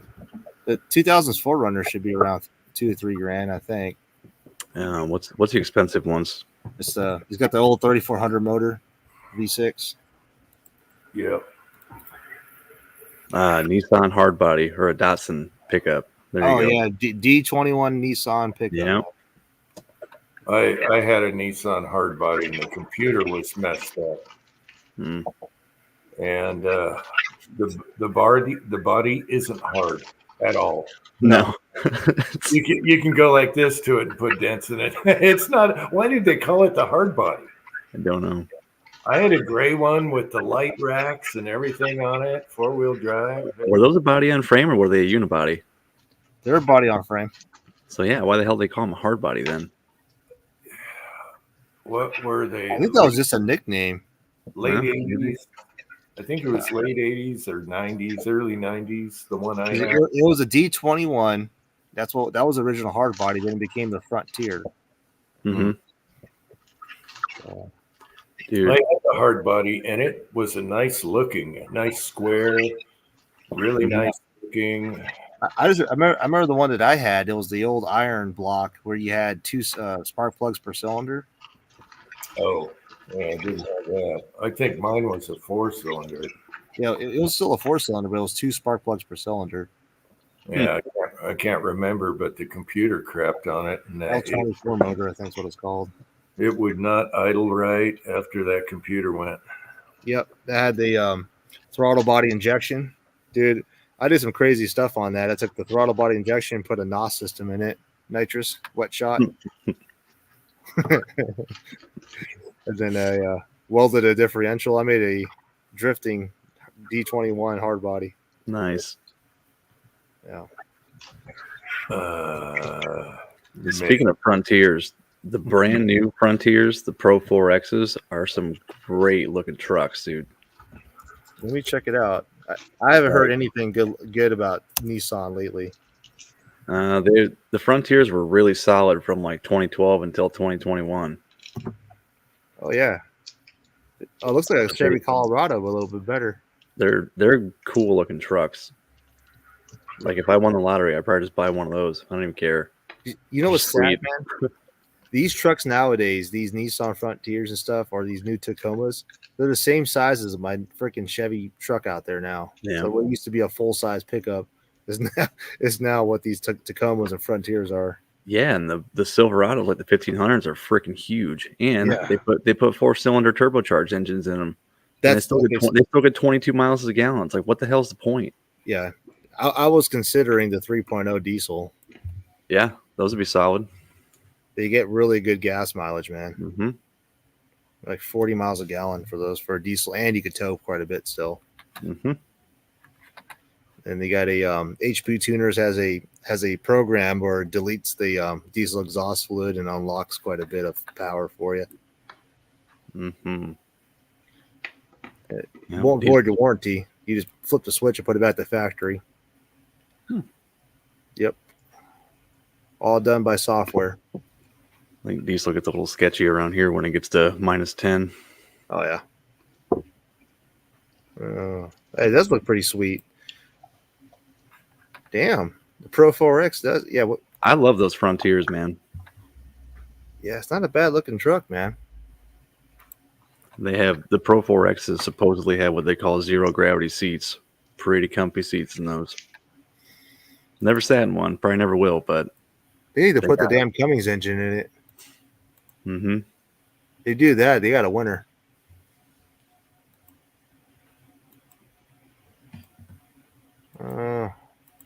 Yeah, I don't need to look at a new truck right now. It suck. I'm already friggin' CNC machined enough. Mm-hmm. Mm-hmm. I kind of miss having a truck though. Been using a side by side for everything. Yep, I haven't had a truck since, boy, when did I sell that thing? 2012, 2013 was the last time I had a truck. Yeah, Sucks. yeah, it does. Like just getting stuff down the hill, the EMT pipe and everything. I've been riding my side by side all the way down to Home Depot. Just put the side, put it on top of the bars up top. But coming back home, it looks funky as hell. I drove back home with a trailer and my air compressor from Home Depot with the side by side. Just a big ass 80-gallon compressor in a trailer hooked onto the trailer on a side by side going up the freeway. Yeah, If it works, it works. it worked, man. My wife was out of town. She took the damn Sequoia when I told her to leave at home. So Hell, I've hauled 10-foot sections of a downspout in a Buick LeSabre before. Diagonally, back window to front window. Oh yeah. Oh, I didn't know that. They got a hydrogen. Cummins has a hydrogen engine coming out. Yeah. I'd like to see what the efficiency on that would be, because you're gonna, I don't know, man. Yeah, hydrogen centers are going to be little to none. You can find them. Mm-hmm. Yeah, that's You mentioned the amount of energy you get. You know, is it 20% efficient? Is it 30? I don't know. Is there a way they can reclaim the spent? I mean, hydrogen doesn't put anything off in the atmosphere. Well, it burn, like I'd say, it'd be equivalent to E86 gas. So you're gonna have to burn 20% more. You know, Or methanol gas is below $3 here finally. What? Mm-hmm. Over there? I paid $2.97 today. No way. really. Yeah, How did that happen? That's what I I said. don't know. So we're still at 346 or 350 over here. And that was for the non-ethanol, or no, it wasn't non-ethanol. It was it's only 10%. Ethanol. But the E85 was like 280, I think. I don't run that many cars though. Hindenburg F350. Oh gosh. So yeah, think about hydrogen. 267. Hell yeah, buddy. Oh man, 245. I just looked in Papa's Place, just did a video. That's at 519. Yeah, if I look like I've got a dildo shoved up my ass, that's why.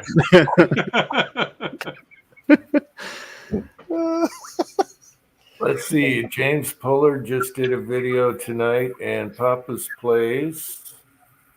So Yeah. I just noticed it when I. You still trying to get that 6.5 rental working? Let me see. He's got it running pretty good. He was doing some. No, he was cleaning up that Winchester pump. I just saw the title. I haven't seen the videos yet. And Papa's Place got some bullets from Mandy. So I'll watch that after the chat. I watched your video last night of your package you got from Rick. That was pretty sweet. Mm-hmm. Yeah. He hooked you up. Perfect. Yeah, it was really nice. And then I didn't know the story about you sending away your 380 tray. I'm like, I thought that too. I'm like, I thought he sent Jim a 380 tray that was meant for that. Okay, that makes sense now. I missed that conversation. Yeah, 389 and 45. Mm-hmm. And I was looking all over for it. And then Cranky replies, I told the story. So it's like Cranky. And then I put in that voice dub, Cranky. That was awesome. Cranky sends you a picture. You mean this one? Yeah, I was just ready to upload the video. And I'm like, nope, let's go back and put Cranky. When I was editing. Oh, yeah. Oh, I still got to model you up some 5-round loading blocks. No. Mm. No, I'm gonna go to 10, but You could have one for each caliber, and it would only take up like 1 square foot of bench space. were you on here listening when I said that I'm gonna do a video and I have the counter going, and once it hits 5, the buzzer goes off, the Dylan buzzer. So that'll be in a video. The buzzer warning light goes on after I go past 5 rounds loading. Oh, hilarious. Uh-oh. Who's that? It's a baby monitor screen's gonna die. Uh-oh. Oh, you got one of them things. Mm-hmm. Yep. Yeah. Man, one of these doodads. You got boys or girls? I got 2 girls. Oh, yeah. Yes, See, you got be different. You had boys. They just wake up, cry their ass off. You know, you got to feed them. Mm-hmm. Does it Yeah, have girls do the same thing. a plug-in charger or battery? plug-in. It's a rechargeable one. Okay, rechargeables. No, this boy's a little bit way more freaking needy for a baby. I wouldn't know. Monitor. No, Pat. Arson monitor. I was going to say broken window. Yeah, we have outlet covers on all the outlets in their bedroom, but the older one doesn't stop her. She's pretty smart. She's very intelligent. She's going to plug stuff in. Yeah, she walked over. We had one. We got the Christmas tree is up for a test run with no ornaments on it to see if the kids leave it alone, and it's a pre-lit tree. Well, all of a sudden, Jordan just walks over, grabs the plug, pulls the outlet cover thingy off, and plugs it around. I'm like, dude, the tree's lit. What? Yeah. Oh, that's awesome. No, they're smarter than you. Hey, you're lucky, Tim, man. You don't have to come home and know that your freaking door hinges are off. Open up the damn door and Dar falls on you. That's just funny. I've thought about doing that at work to a few doors. Yeah. And then you buy your first flat screen TV and you find your microwave remote control or your remote control microwave, and then you took the Paw Patrol freaking school bus and run a fake lawnmower, toy lawnmower, and crash into your TV. Boys are destructive as hell. Oh yeah. Oh, I remember when I was 9. If I had a dad like you with like powder stacked up in the garage, cans of gasoline, I wouldn't be here. I wouldn't be here to talk about it. Just a couple years ago, I freaking catch him making pipe bombs. Yeah. What the hell are you doing, dude? Yeah, I wouldn't be here to talk about it. Yeah, boys will be boys. I remember All of a sudden, I hear a jet engine, a pulsar engine, go off in my backyard. I see him making a pulsar engine out of a EMT pipe and some soda can. You know, it's like 10 o'clock at nighttime. I hear this. What the hell is that, dude? You go outside, he's sitting there freaking pouring acetone. I'm like, this is the crap I got to deal with, man. Genius. Yep. Kid's going to go far. Yeah. It's freaking annoying as hell, man. I remember when I was little, I was probably, 5, 6. My dad had a Lee Lodahl, and I found it in our laundry room, and I slid the slider, and I shouldn't have slid the slider because he had 8, whatever number shot he had all over the place, and I just took off running, didn't say a word about it. And it went everywhere and rolled. Oh, yes, it did. Mm-hmm. You'll never find them all. It's like glitter. Yeah. I still find it shut. Yeah, it's like glitter. I got a little girl right now. You haven't seen my daughter yet. I don't think I ever brought her on here. She's freaking smart, and yeah, I got a daddy's girl. Finally got one of Snuggles. That's all I always wanted, just a snuggle. It's like glitter. Yeah. How old is she now? 3? She's 3. Yeah, she's got an attitude. She whoops ass on my boys all the time. Just the other day, she chipped my youngest son's tooth with a remote.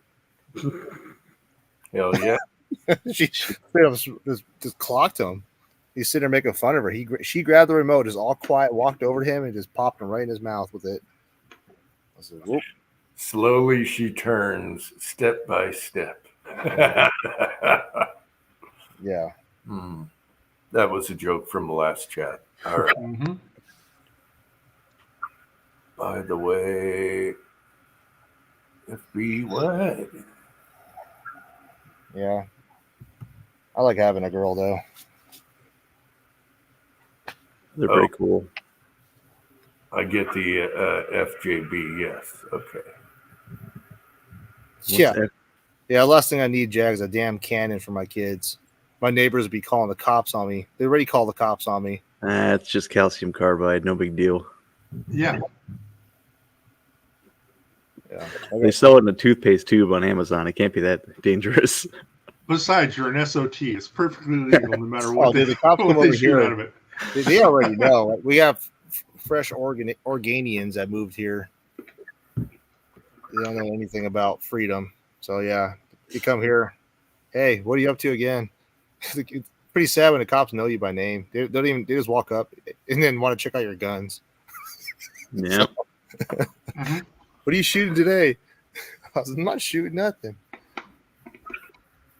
So a few years ago I got called over here. My neighbor across the street, he's a truck driver. So he brings home and he delivers and transports vehicles.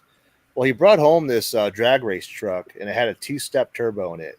So you get on the turbo, you build the boost, it does the fuel cutoff and it does the fuel boost or the 2-step on it.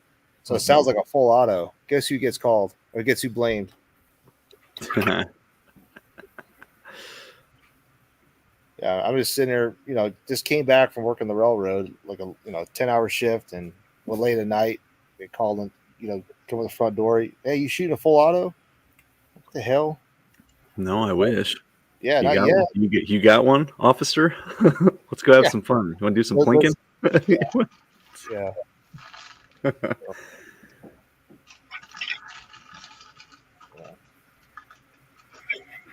Threw a bucket of gasoline on a brush pile. Oh, yeah, that's a good time.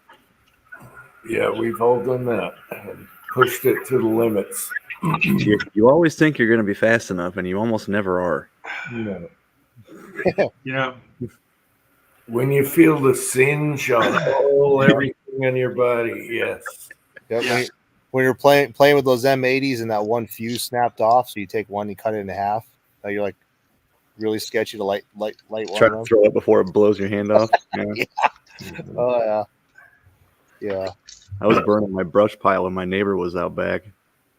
And he walks over. He's like, "Hey, how's it going, Kurt?" I was like, "Hold on a second." And I was trying to hurry up and get my matches going because I had just thrown gas on the pile. Just goes, "Move!" All right, got it. What's up?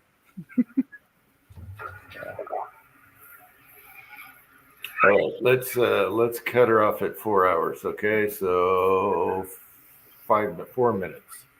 All right, Meg, I know you're out there. There's Meg. Where's Meg at? Yeah, we're cutting her off, Meg. Well, I don't know if I mentioned this, but Kenny will appreciate it. I remember when I was 9 years old, and we had railroad tracks out in the vacant lot about a half mile away.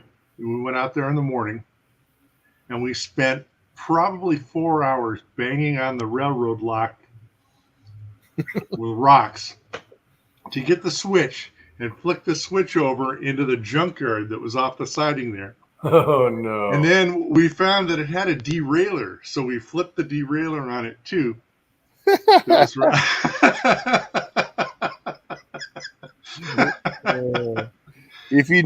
I knew what I knew now about the railroad, you could wreak havoc with just a freaking 4-foot wire. Yeah. Oh man, past derailing trains at 9 years old. Oh my gosh! Just go to a railroad crossing, dude, and just freaking drop a wire there and see what happens. Oh yeah. Yeah, that's not near as fun as crushing the quarters and pennies and other stuff. You got to do the pennies.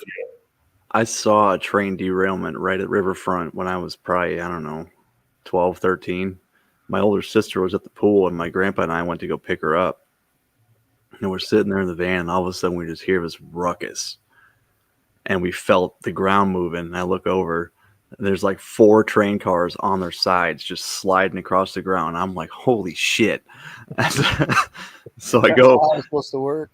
Once it stops, I'm like, all right. I went in there to go find my sister, and I'm walking by all these drunk dudes underneath the pavilion on the park benches, and they're just talking shit. And they're like, "Oh, kids putting them damn pennies on the tracks again," cracking jokes. That unlucky penny.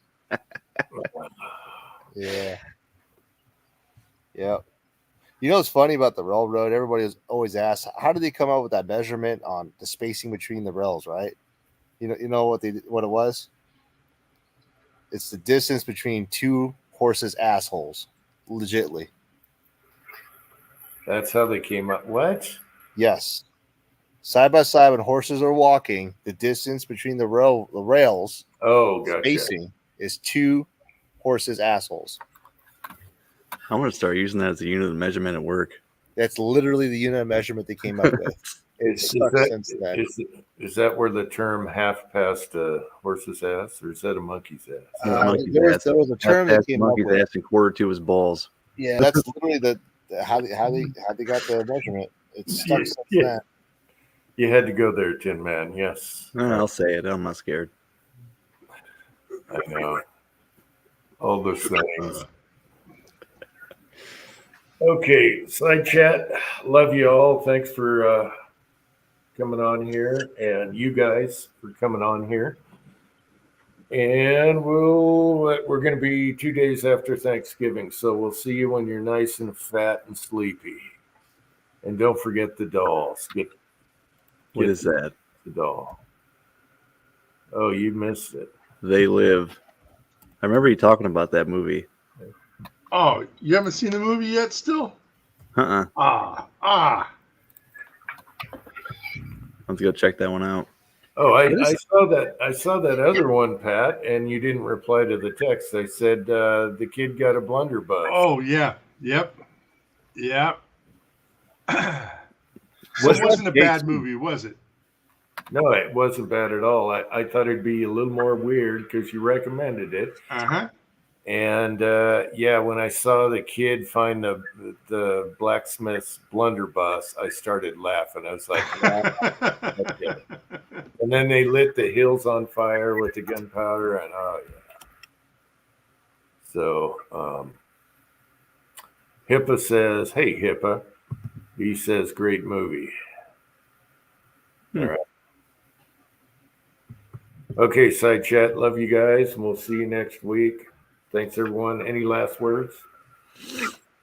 Oh, good night, side chat. We're 48 seconds late.